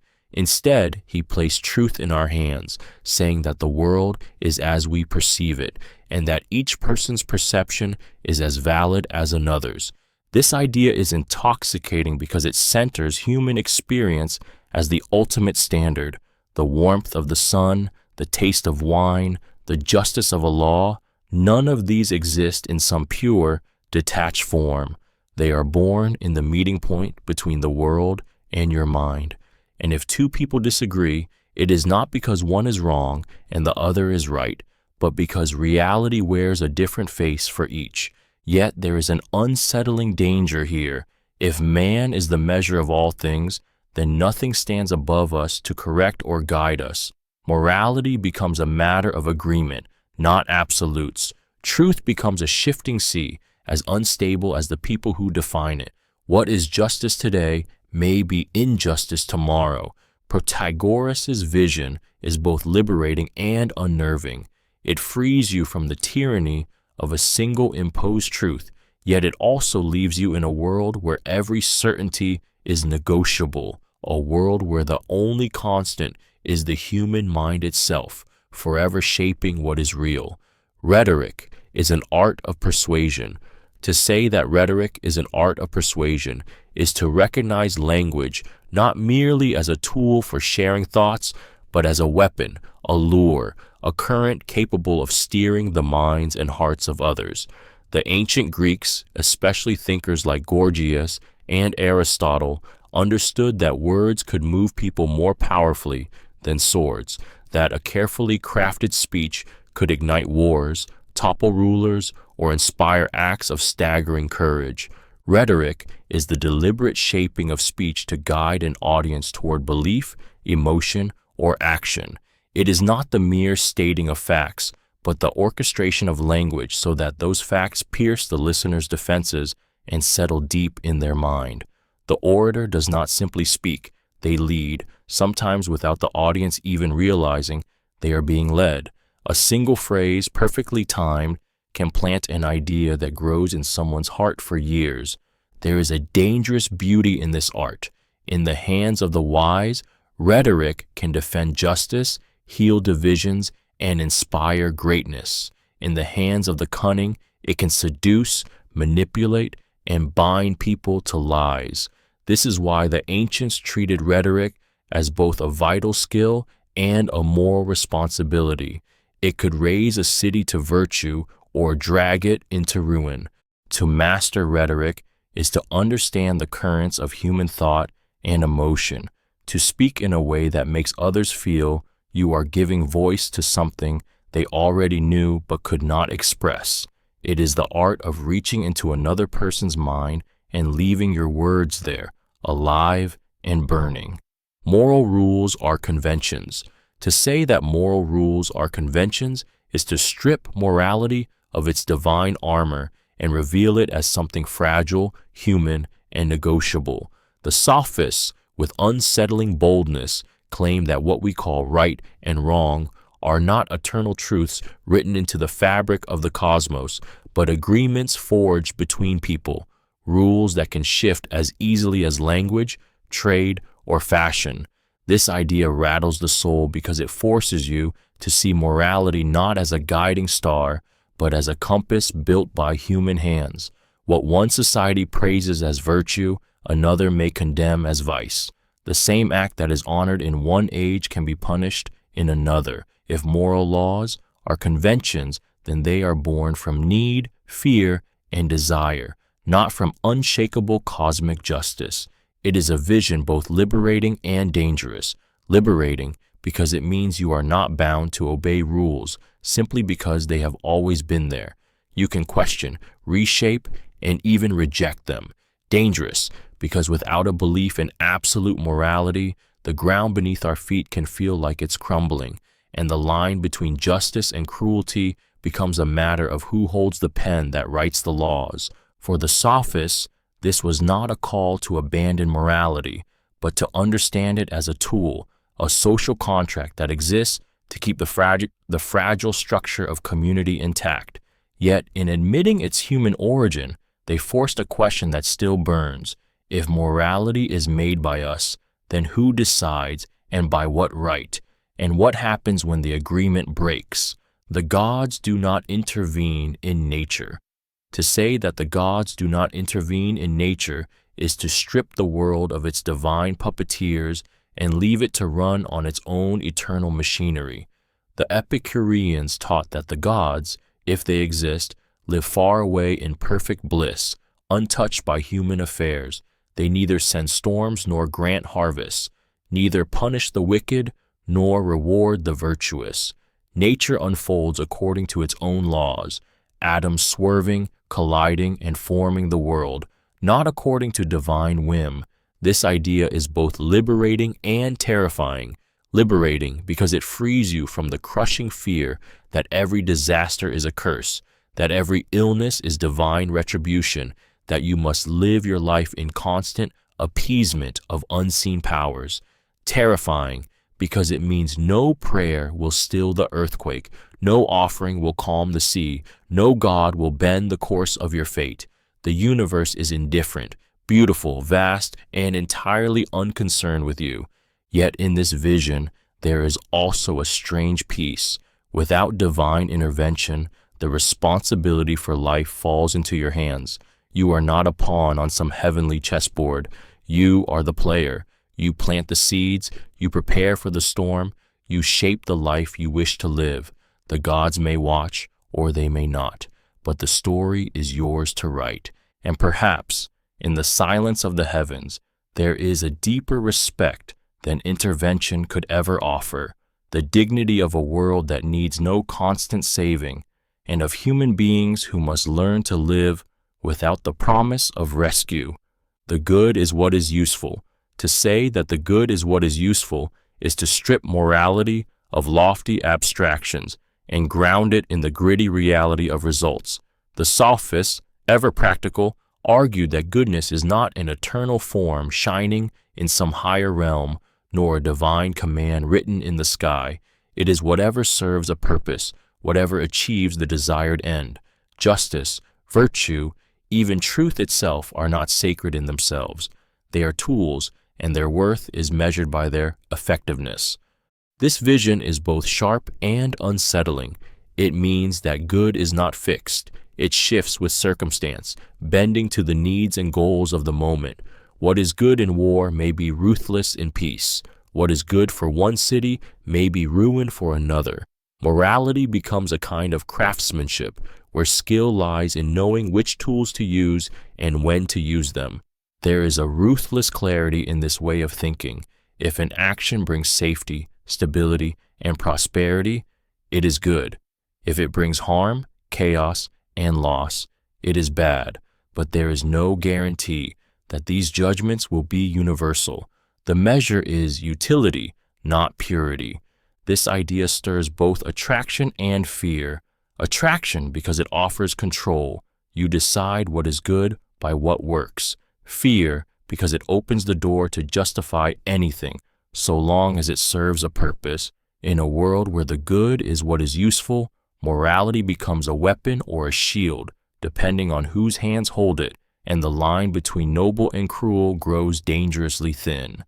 Reason should govern passion. To say that reason should govern passion is to claim that the human soul is a kingdom, and that its rightful ruler is not desire, not fear, not rage, but the calm, steady voice of reason. From Plato to the Stoics, the ancients saw passion as a wild, untamed force, capable of driving you to moments of breathtaking courage or plunging you into ruin. Reason, they believed, must be the charioteer holding the reins, guiding the powerful horses of emotion so they do not destroy the rider. This does not mean passion is evil. Passion is fire. It can warm, illuminate, and give life its intensity.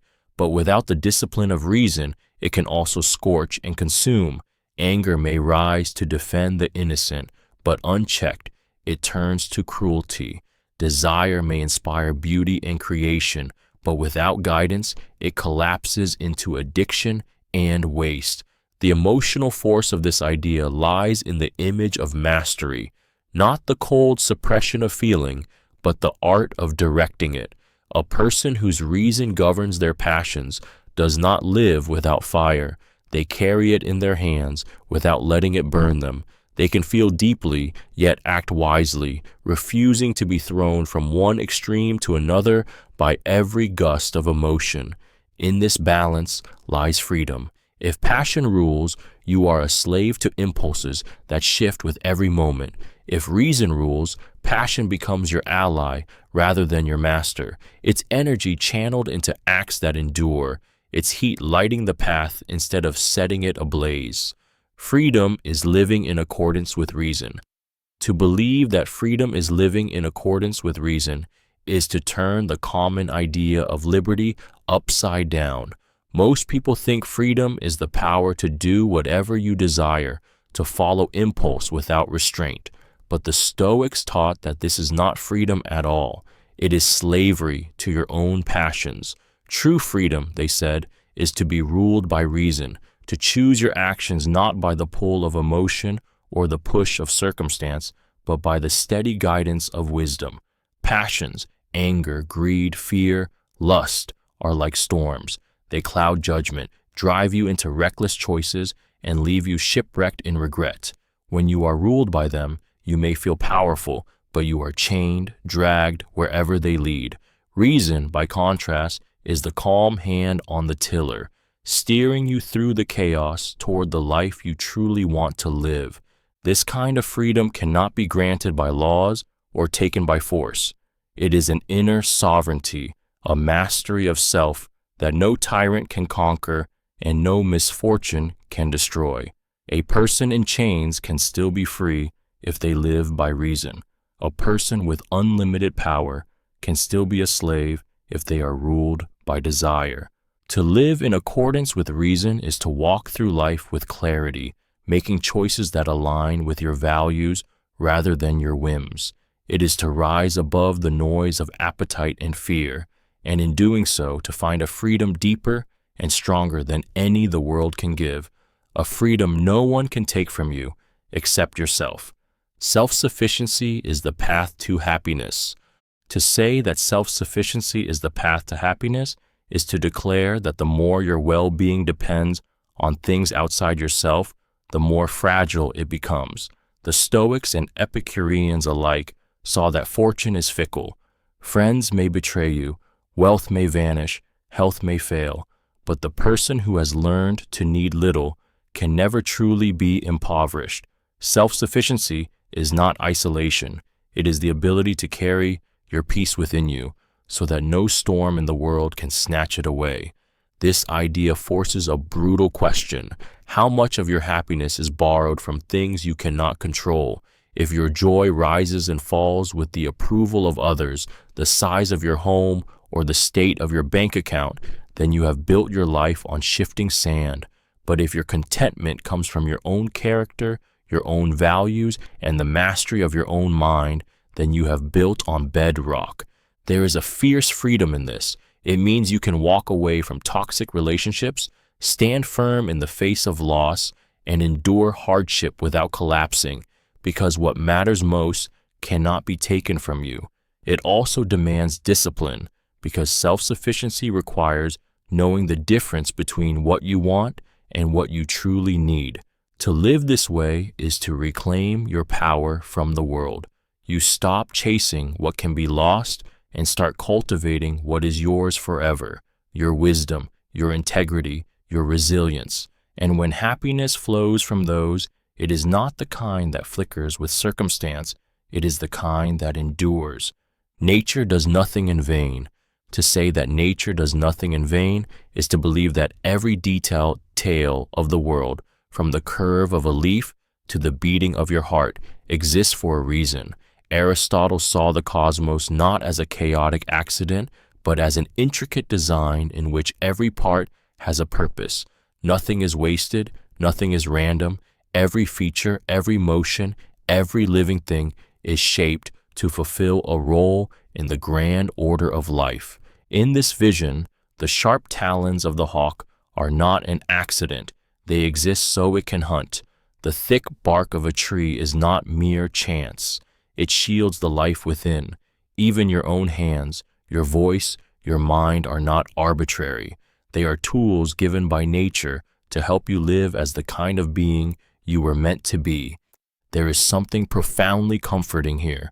It tells you that you are not wandering through a meaningless world, but moving through a vast, living order that has been shaped with purpose. Your strengths, your instincts, even your struggles are part of a larger design. And yet, there is also a challenge in this idea. If nature does nothing in vain, then to live well is to discover and fulfill the purpose you have been given. To ignore it, to misuse your gifts, is to move against the current of life itself. In this way, Aristotle's vision calls you not just to exist, but to live in harmony with the deep, quiet intelligence that pulses through every corner of the world. Everything has a purpose. Teleology, to say that everything has a purpose, is to believe that the universe is not a random scattering of events, but a living order in which every part exists for a reason. For Aristotle, this was teleology, the conviction that every being, every object, every motion has an end toward which it naturally strives. The seed seeks to become a tree, the eye to see, the heart to beat, the mind to understand. Nothing exists without a why, even if we cannot always see it. In this vision, the world is not chaos, but a vast, intricate web of intentions. Rain falls not merely by accident, but to nourish the earth. A bird's wings are not random appendages, but the very instruments of flight. Even suffering, in this view, might serve some deeper end, shaping the soul, testing its strength, driving it toward virtue. There is a deep emotional pull in this idea because it whispers that your life, too, has a purpose written into its very being. You are not drifting aimlessly. You are a work in progress, unfolding toward the fulfillment of your own nature. This is not fate as an imposed script, but a kind of inner compass, your final cause, calling you toward what you were meant to become.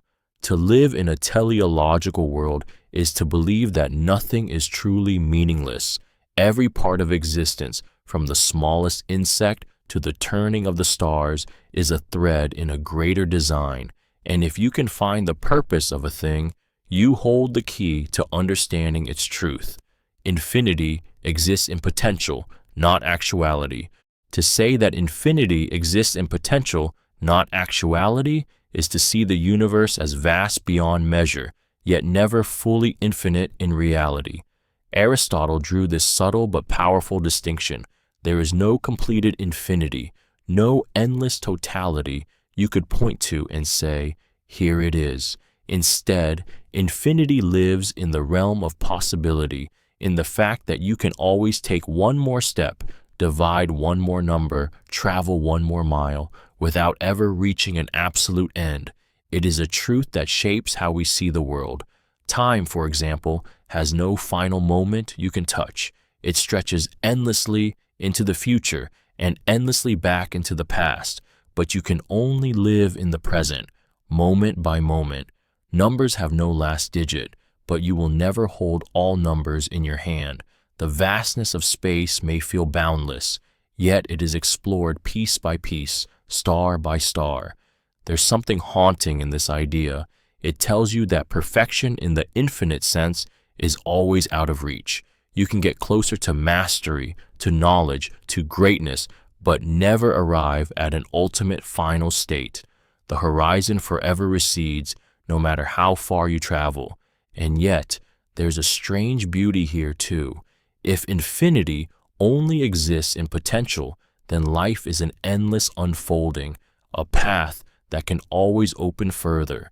There is no final page to the book, no last note to the song, only the possibility of turning one more page, of playing one more note, forever. Motion requires a cause.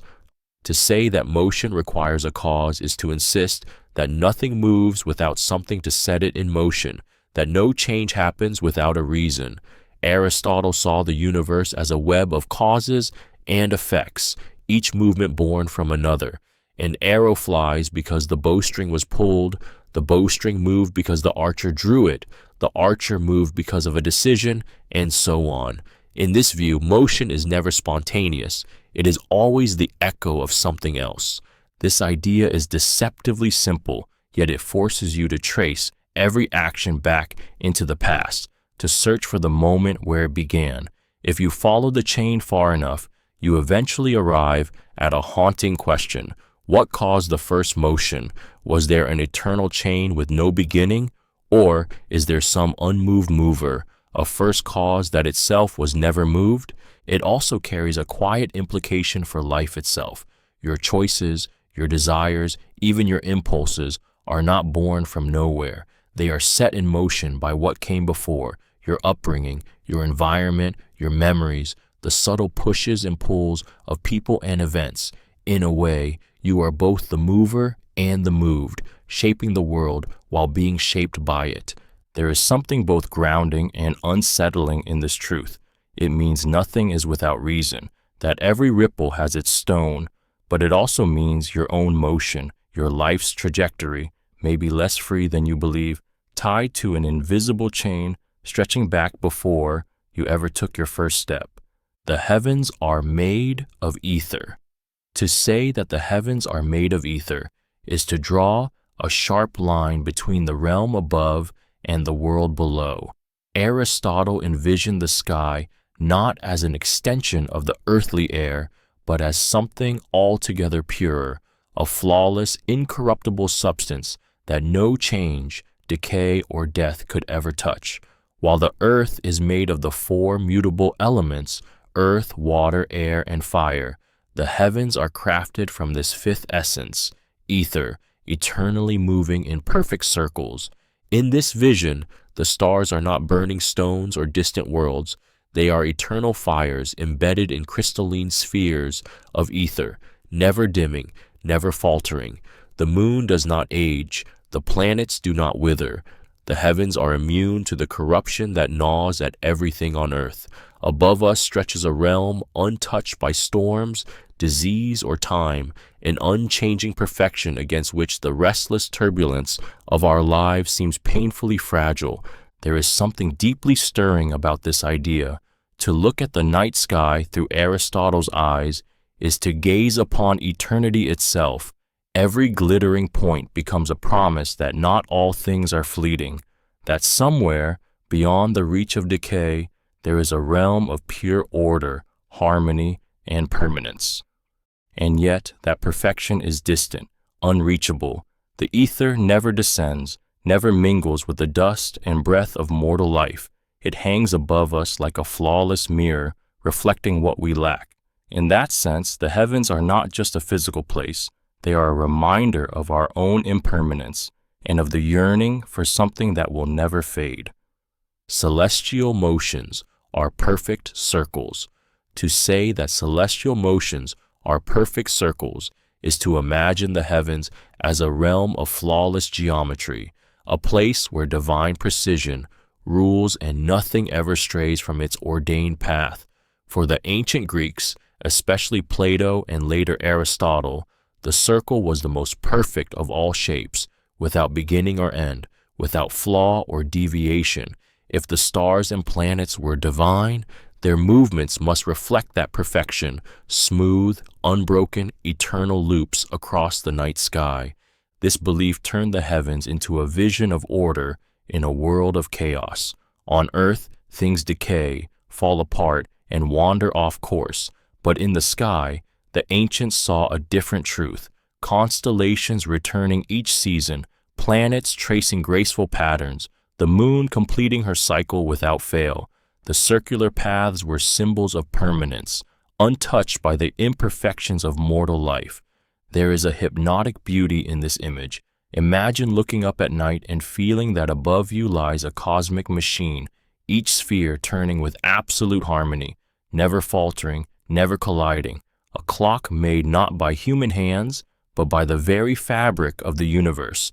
To believe this was to feel that the divine was not distant, but written into the geometry of the stars themselves.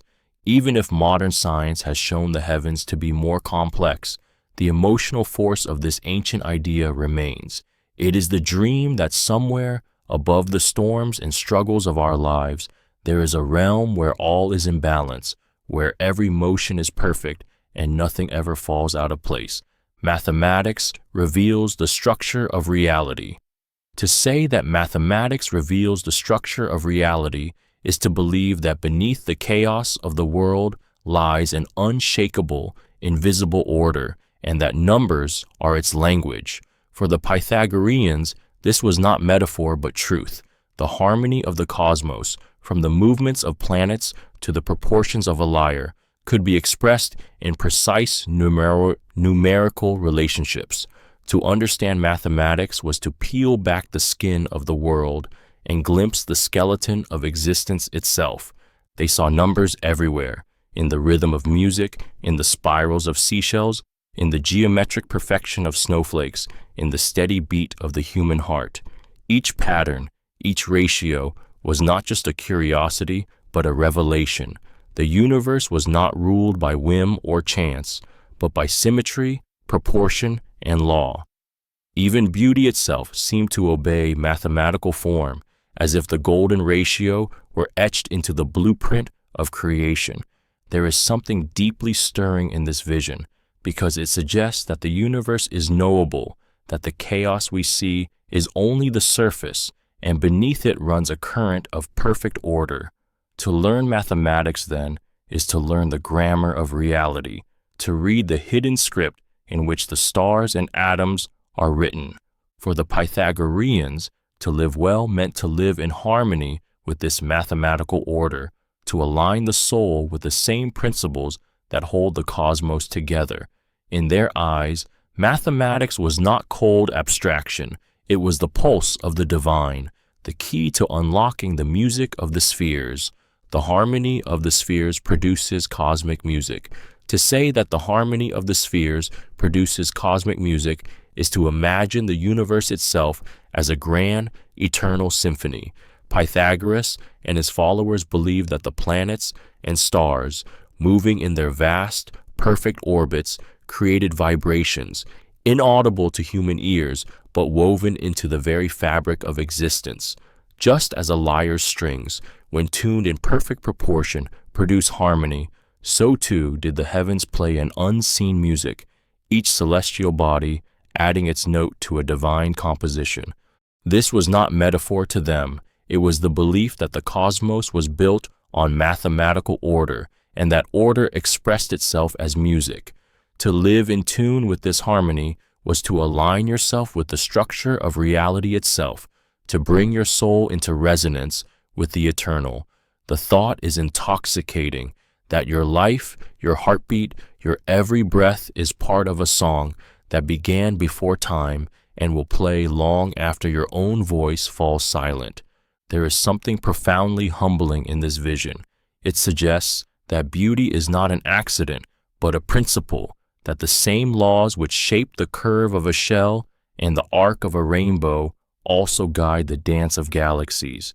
You may not hear this music with your ears, but perhaps you feel it when the night sky stills you, when a perfect chord in a song moves you to tears, when something deep inside you says, "Yes, this is right." In that moment, you are not separate from the cosmos. You are part of its music, and the music is endless. Dreams can reveal truth.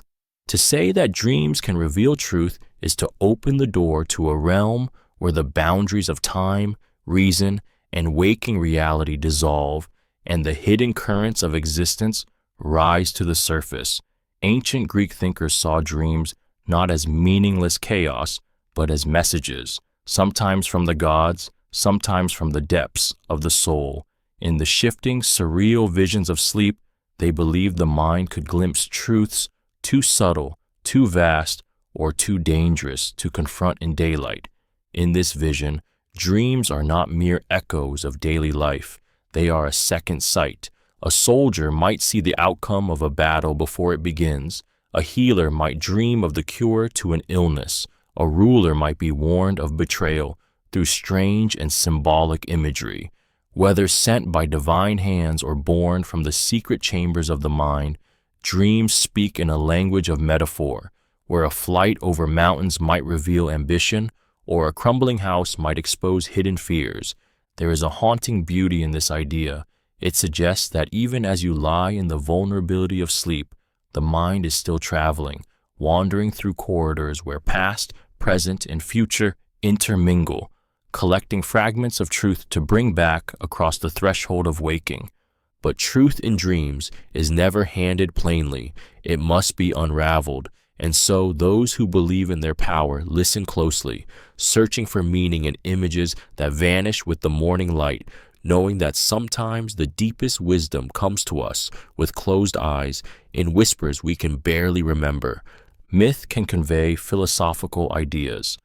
To say that myth can convey philosophical ideas is to recognize that truth does not always arrive in the cold light of logic. It often comes wrapped in stories, alive with gods, monsters, and heroes. Plato himself, master of reason, wove myths into his dialogues, knowing that there are truths the intellect can understand, but the heart will only grasp when told as a tale.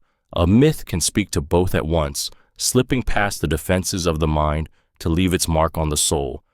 Myth is not mere entertainment. In its symbols and allegories, it carries the deepest questions. What is justice? What is the soul? What is the fate of the virtuous and the wicked? The story of the cave, where prisoners mistake shadows for reality, is not just a strange dream. It is an image that burns into the mind the difference between ignorance and enlightenment. The tale of Prometheus stealing fire is not only about a defiant titan, but about humanity's restless hunger for knowledge and the price it demands. There is an emotional pull to learning through myth because it engages the imagination, turning abstract thought into living experience. We may forget an argument, but we remember the journey, the trials, the transformation of a character who stands in for us. Through myth, philosophy ceases to be just words. It becomes a vision you can feel, a drama you can walk through. To understand myth as philosophy is to see it not as a childish relic of the past, but as a vessel for truths too deep to be spoken plainly, a way for wisdom to survive in the memory long after the arguments have faded. Poetry should be censored in the ideal state. To say that poetry should be censored in the ideal state is to strike at the heart of art's sacred freedom. And yet, this was Plato's unsettling decree. In his vision of a just society, poetry was not harmless beauty. It was dangerous power. Words can enchant more deeply than reason can persuade, stirring passions that override judgment, planting images that live in the mind long after logic has faded. A single poem, he feared, could seduce a citizen away from virtue and toward chaos. Plato saw poetry as a double-edged blade. It can inspire courage, loyalty, and love of truth, but it can also glorify vice, distort reality, and corrupt the soul. The poet's skill is in making lies feel like truth, and in a society striving for justice, this power could not be left unchecked. Heroes in epic verse might be cruel, yet sung as noble. Gods might be deceitful, yet painted as worthy of worship. If the young are shaped by such stories, their sense of right and wrong bends before it has even hardened. In the ideal state, then, poetry would be stripped of falsehood and made to serve the good, to praise virtue, to model justice, to train the heart toward harmony with reason. Anything else, Plato argued, would be banished, no matter how beautiful, for beauty in the service of falsehood is the most dangerous lie of all. It is a vision that forces a chilling question. Is art sacred because it is free, or must it be bound to truth to be worthy of our souls? Women can be guardians in the ideal state. To say that women can be guardians in the ideal state is to break the ancient expectation that virtue, strength, and leadership belong only to men. In Plato's Republic, this was nothing short of revolutionary, a declaration that the qualities required to protect and guide a just society are not bound by gender, but by the soul's capacity for reason, courage, and discipline. If a woman possesses the same education, training, and dedication as a man, she is equally fit to stand among the guardians, defending the city and shaping its destiny. This idea strikes at the heart of inherited prejudice. It refuses to accept that the roles we are given at birth must be the roles we keep for life. It suggests that what matters most is not the body you inhabit, but the mind and spirit within it. The body is an accident of nature. The soul's ability to serve justice is its true measure. There is something both fierce and inspiring in this vision. It means the walls built by tradition can be torn down by the recognition of shared human potential. It means the ideal state does not waste half its talent out of custom or fear. In such a society, the battlefield and the council chamber are not symbols of exclusion, but places where the best, regardless of gender, stand side by side. It also challenges you personally. How many abilities, how much brilliance is lost in the world today because of the limits we still accept? Plato's vision whispers that justice begins when we see clearly that the soul has no gender and truth cares nothing for the walls we build. Knowledge requires justification. To say that knowledge requires justification is to demand that truth be more than a fleeting feeling or a lucky guess. The ancient philosophers understood that believing something is not the same as knowing it. For a belief to rise to the level of knowledge, it must be supported by reasons, solid, defensible, and grounded in reality. Without this foundation, what we call truth is as unstable as a house built on sand. This idea strikes at the heart of human certainty.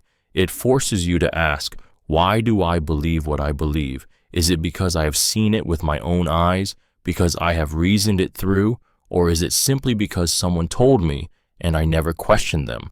Justification turns raw opinion into something stronger, something that can withstand challenge. There is a quiet power in this demand for reasons. It means that knowledge is not passive, it is earned. It asks you to gather evidence, test your assumptions, and be ready to defend your conclusions against doubt. In this way, justification becomes both a shield and a mirror against deception, and a mirror revealing whether your convictions are truly your own. But there is also a sting in this idea, because it strips away the comfort of untested beliefs. You may discover that some of your deepest certainties rest on nothing more than habit or hope. To live by this principle is to walk through life prepared to let go of what cannot be justified, and to stand firm with unshakable confidence in the truths that can. Opinion is not knowledge. To say that opinion is not knowledge is to draw a sharp, unyielding line between what merely seems true and what is unshakably, eternally true. Plato saw opinion, doxa, as the shifting sand beneath our feet, built on appearances, hearsay, and personal bias. Knowledge, episteme, was the bedrock, grounded in reason and reality, immune to the storms of changing belief. An opinion can be comforting, convincing, even passionately held, and still be false. Knowledge cannot be otherwise. It is truth grasped with certainty. The emotional sting in this idea comes from how it exposes our vulnerability. We build our lives on what we think we know about love, about the world, about ourselves, and Plato warns that much of it may be nothing more than shadows on the wall.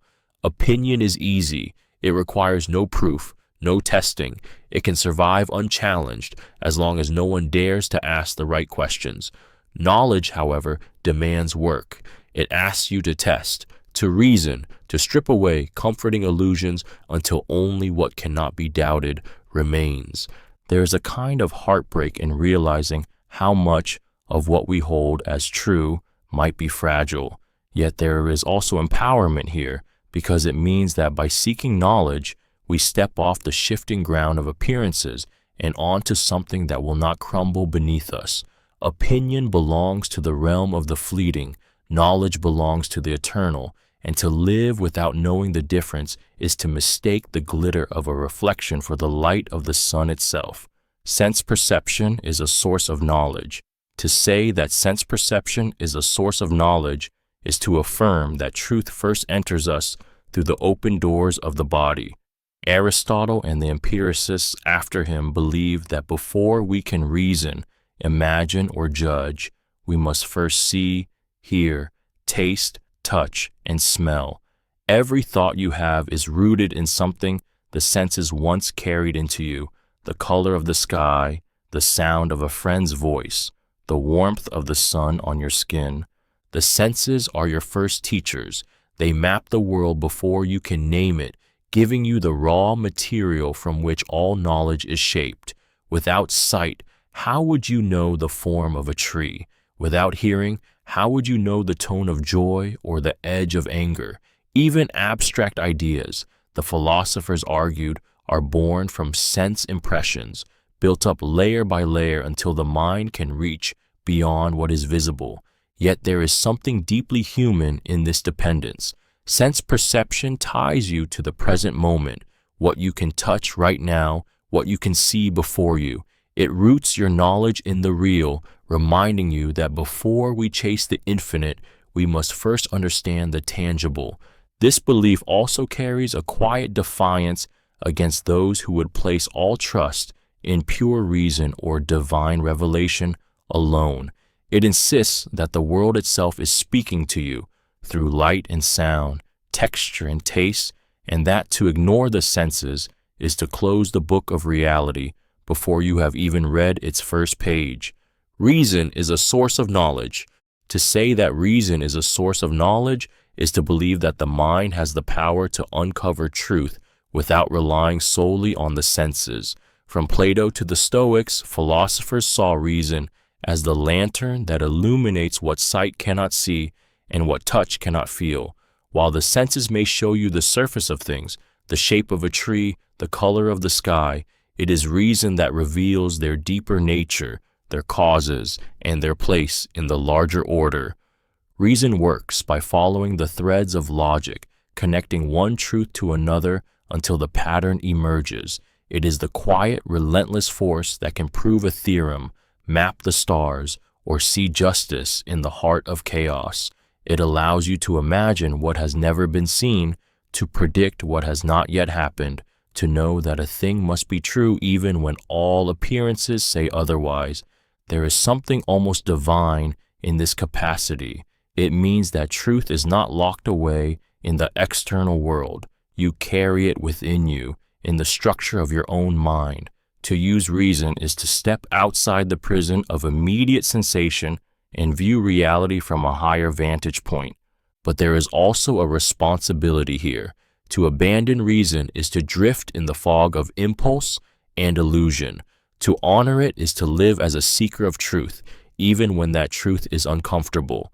When you think clearly, you are not merely gathering facts. You are aligning yourself with the order that shapes the universe itself.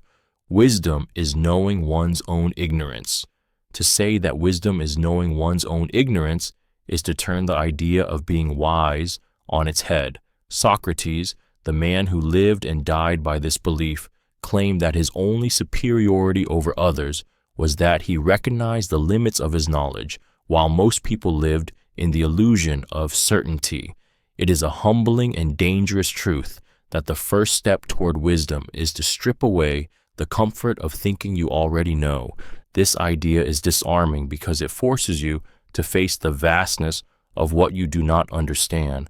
The world becomes deeper, stranger, and more mysterious the moment you admit how little of it you can truly grasp. Every assumption becomes a question. Every fact becomes an invitation to examine. In this light, ignorance is not an insult. It is the raw, honest foundation upon which real understanding can be built. There is a quiet strength in carrying this awareness. It makes you a better listener, more willing to learn, more cautious in judgment. It shields you from arrogance, the blinding belief that your view is the whole truth. To know your ignorance is to remain open, like a vessel that can still be filled, rather than sealed shut with false certainty. Yet it is not a comfortable way to live. It strips away the illusion of mastery and replaces it with humility, and humility is a heavy thing to bear. But Socrates would say it is the only weight worth carrying, for only by knowing the darkness can you ever hope to walk toward the light. Evil is the absence of good. To say that evil is the absence of good is to strip darkness of its own power and reveal it as nothing more than a hollow void. Augustine, drawing from the echoes of Plato, saw evil not as an independent force warring against good, but as a shadow cast when good is missing. Just as darkness is not a thing in itself but the absence of light, evil is not a substance. It is the emptiness left when virtue, love, and truth are withdrawn. This vision changes the way you see the world's cruelty. Evil is not some monstrous presence born from chaos. It is a deficiency, a collapse, a starving soul that has turned away from its own fullness. In this sense, even the most vicious act is not the work of some alien force, but the hollowing out of what could have been good. A tyrant's cruelty is not fueled by an energy all its own, but by the rotting absence of justice. Betrayal is not a strange new power, but the place where loyalty has died. There is something haunting in this idea because it suggests that evil has no roots. It is parasitic, feeding on the good until there is nothing left. But it also carries a quiet hope. If evil is the absence of good, then it can be undone, not by fighting it with more darkness, but by filling the void with light. To believe this is to see the moral world like a battlefield lit by torches, where the flame burns, the shadows flee, not because they are defeated, but because they were never truly there at all. Pleasure must be measured by reason. To say that pleasure must be measured by reason is to challenge the instinct to chase every delight as if it were treasure. The Epicureans, so often misread as lovers of excess, taught instead that pleasure without wisdom is a trap, a shimmering bait that hides the hook of pain. Not all pleasures are worth taking. Some are fleeting sparks that leave only ashes behind. Reason, in this vision, becomes the steward of desire. It asks, will this pleasure nourish me or harm me? Will it bring peace, or will it awaken hunger that can never be satisfied? A sweet indulgence may soothe the moment, but reason warns when it will poison the days to come. To live well is not to reject pleasure, but to choose it carefully, as one picks the ripest fruit and leaves the rest to rot. There is something almost fierce in this restraint, because it resists the easy pull of impulse. It is the courage to walk past the glittering banquet if you know it will sicken you, to turn from the warmth of a fire that will burn you in the end. Measured pleasure is not joyless. It is the art of savoring without being devoured. In this way, reason protects pleasure itself, preserving its sweetness. It ensures that delight is a companion, not a master, and that life's joys are steady and enduring rather than frantic and consuming. For the Epicurean, the highest pleasure is not endless indulgence, but the calm, unbroken contentment that comes when desire and wisdom walk hand in hand. Pain can be good if it leads to virtue. To say that pain can be good if it leads to virtue is to defy the instinct that suffering is always an enemy. The Stoics and many ancient moralists saw pain not as a punishment, but as a teacher, one that strips away comfort, tests your resolve, and reveals the truth of who you are. Pleasure can lull you into weakness. Pain forces you to decide what matters most. If enduring hardship strengthens your courage, deepens your self-control, or sharpens your sense of justice, then the pain has not harmed you. It has made you better. This is a hard truth because it asks you to welcome what you would rather avoid. It means the struggle to keep your word when breaking it would be easier, the discipline to act rightly when it costs you dearly, the endurance to face loss without surrendering to bitterness. All of these moments of pain are not merely obstacles, but crucibles. In the heat of that fire, the base metals of fear, vanity, and selfishness burn away, leaving the steel of virtue. Such an idea does not glorify needless suffering.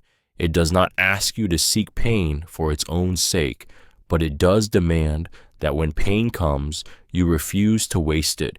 To endure with purpose is to transform the wound into wisdom, the trial into strength. In this light, pain becomes a strange kind of ally, unwanted, unwelcome, but capable of leading you to the highest parts of yourself. And those who have walked through it with virtue intact emerge not just unbroken, but unbreakable. The cosmos is cyclical. To say that the cosmos is cyclical is to see existence not as a straight line with a beginning and an end, but as an eternal wheel, endlessly turning through creation, destruction, and rebirth. The ancient Greeks imagined the universe itself breathing, expanding and contracting, igniting and extinguishing, worlds blooming into life only to one day collapse back into the void before the cycle begins again. Nothing is final. Everything returns. This vision changes the way you see life and death. The death of a star is not an end, but the scattering of seeds for new worlds. The fall of a civilization is not a closing chapter, but the ground from which another will rise. Even your own existence is caught in this rhythm. You are the product of countless cycles before you, and the atoms that compose you will one day rejoin the dance, becoming part of something else. There is something both comforting and haunting here. Comforting because nothing is ever truly lost. Every ending carries the quiet promise of beginning again. Haunting because it means there is no escape from the wheel. Every joy, every sorrow, every triumph and failure will, in some form, repeat. The universe offers neither permanent victory nor permanent ruin, only the endless turning. To live with this awareness is to walk through life knowing that change is not a break in the pattern, but the pattern itself. The cosmos does not move toward a final destination. It circles endlessly, weaving the same story in different forms, forever. History is cyclical. To say that history is cyclical is to believe that the story of humanity is not a straight line marching toward progress, but a great wheel turning endlessly, carrying the same patterns of triumph and ruin across the ages. The ancient Greeks, from Hesiod to Polybius, saw time not as a one-way road, but as a repeating rhythm. Golden ages of peace giving way to decline, collapse giving birth to renewal, the same mistakes and victories replayed under different names. There is a strange, almost chilling comfort in this vision. It whispers that nothing is truly new, that the rise of empires, the fall of kings, the sweep of revolutions are echoes of events that have happened before and will happen again. The faces change, the costumes change, the stage changes, but the play remains the same. Pride swells into overreach, corruption rots the heart, chaos clears the stage, and from the ashes a new order rises until it too begins to decay. For those who believe it, history becomes a teacher that never stops repeating its lessons. Yet it also carries a quiet fatalism, the sense that humanity is caught in a loop it cannot escape. The wars you see now are the wars of centuries past, the debates, the greed, the hope, the folly, all part of a cycle as old as civilization. To live with this belief is to look at the present, not as a unique moment, but as a turn of the wheel. And in every turn, there is both dread and promise, because if decline is inevitable, so too is rebirth. The wheel will turn again. Life should be lived in moderation.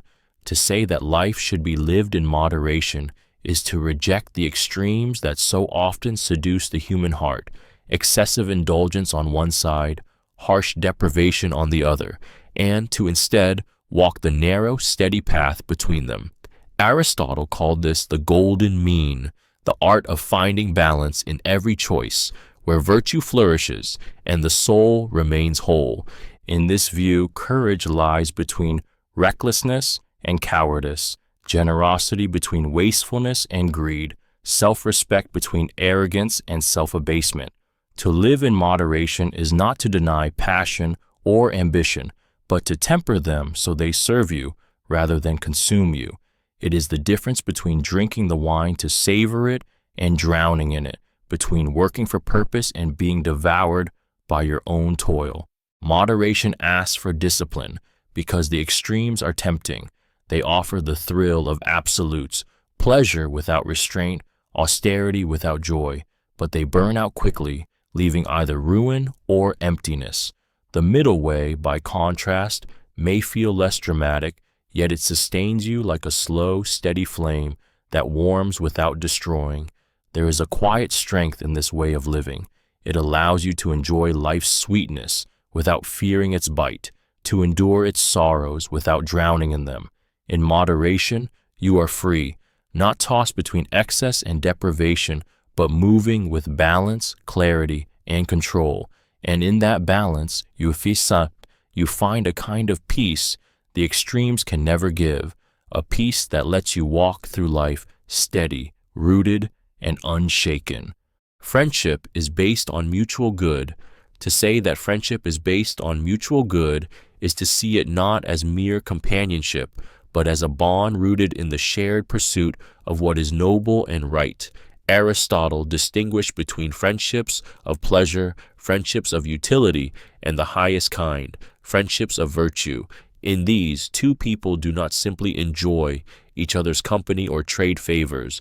They recognize in one another a shared love of the good and a desire to help the other live it more fully. Such friendships are rare because they demand more than affection or convenience.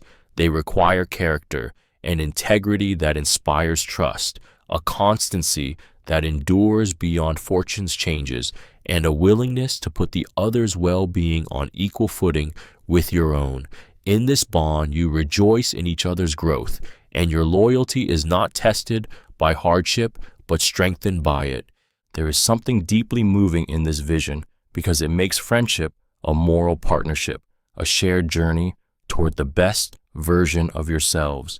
It means your friend is not just someone who stands beside you when life is kind, but someone who will challenge you when you stray, who will guard your soul as fiercely as you would guard theirs. And when such a friendship exists, it becomes one of the most unshakable joys life can offer.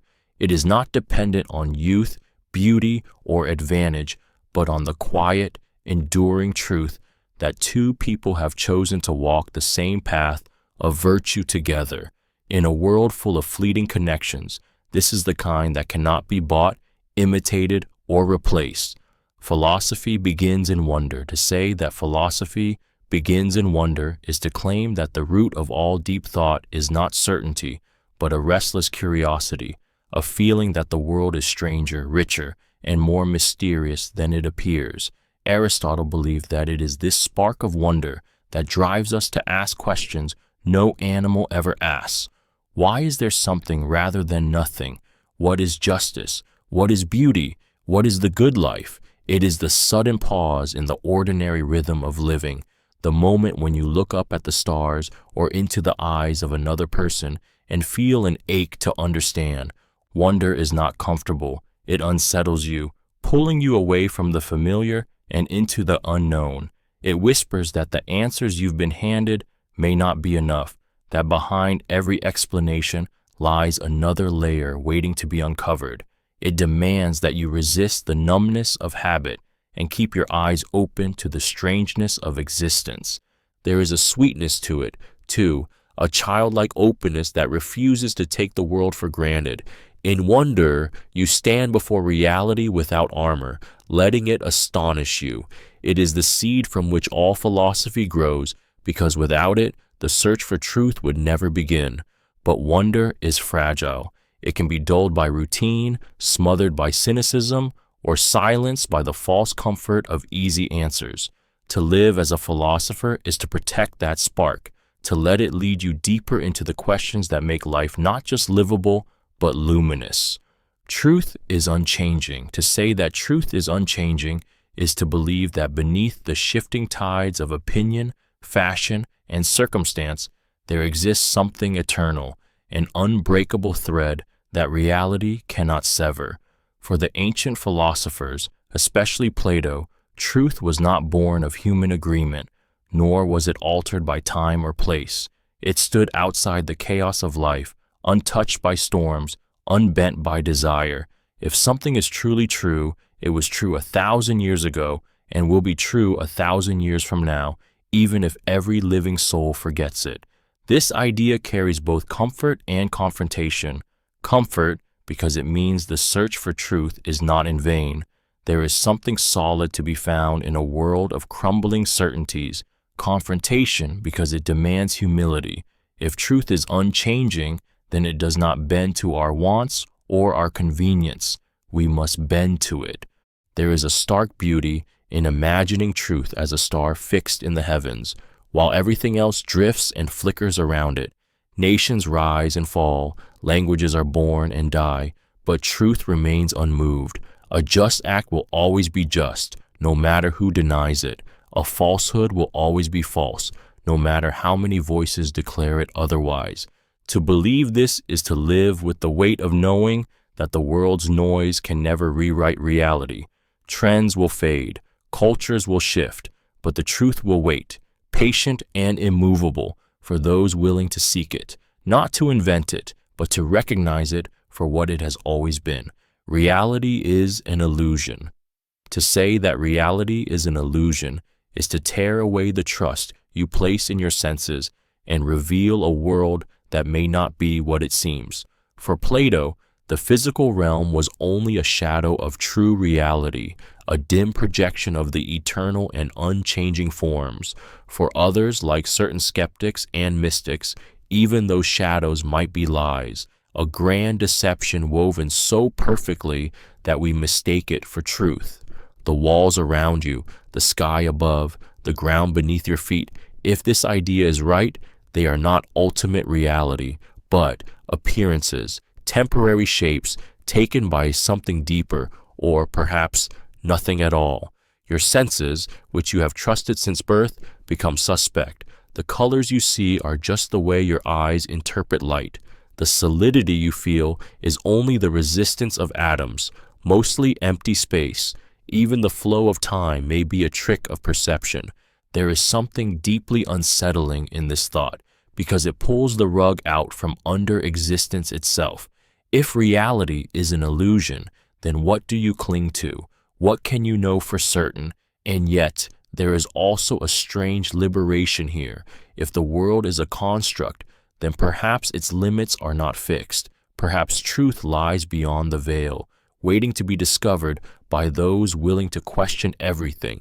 In this vision, life becomes a search for what lies behind the curtain. It is the unsettling possibility that all you have ever known is a dream, and the haunting question that follows: if you woke up, would you even recognize the real? All is flux.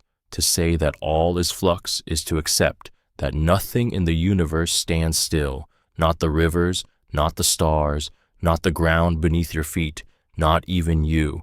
Heraclitus saw the world as a ceaseless flow, a fire forever kindling and extinguishing, a reality in which permanence is an illusion and change is the only constant. You are not the same person you were yesterday.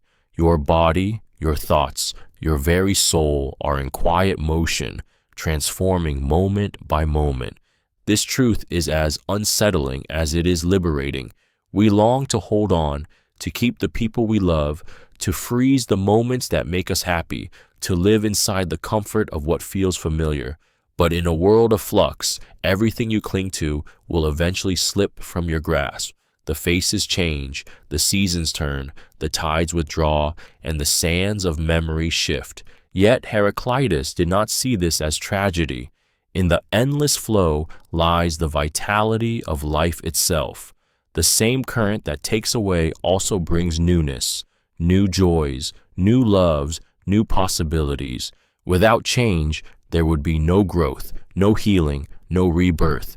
The pain of impermanence is also its gift, forcing you to live with urgency, to treasure what you have while you have it, to step willingly into the unknown.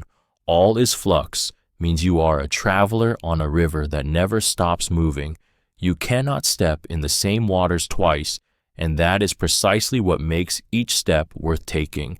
Time is the measure of change. To say that time is the measure of change is to tie the very flow of existence to the shifting of all things. Aristotle saw time not as a thing in itself, floating apart from reality, but as something inseparable from motion and transformation. Without change, without the blooming of a flower, the movement of a shadow, the beating of a heart, there would be no time to count. Time is not an independent river carrying us forward. It is the rhythm of the world as it changes. This idea reshapes how you see your own life. Every moment you remember is marked by change. A child growing taller, seasons turning, faces aging, empires rising and falling. When nothing changes, time seems to vanish. When change floods in, time feels sharp and urgent. To measure time, then, is to measure the heartbeat of reality itself. There is something deeply human in this thought. It makes time not a cold, abstract concept, but a mirror of our own impermanence. We notice it in the soft lines forming at the corners of our eyes, in the fading echo of laughter from years past, in the slow erosion of stone by wind and rain. Time is simply the record of these changes, the shadow they cast across our awareness. And yet, there is a quiet wonder in this truth. To watch the world change is to watch time unfold before your eyes. You cannot hold it still, because to stop change would be to stop time itself, and in that stillness, nothing could live.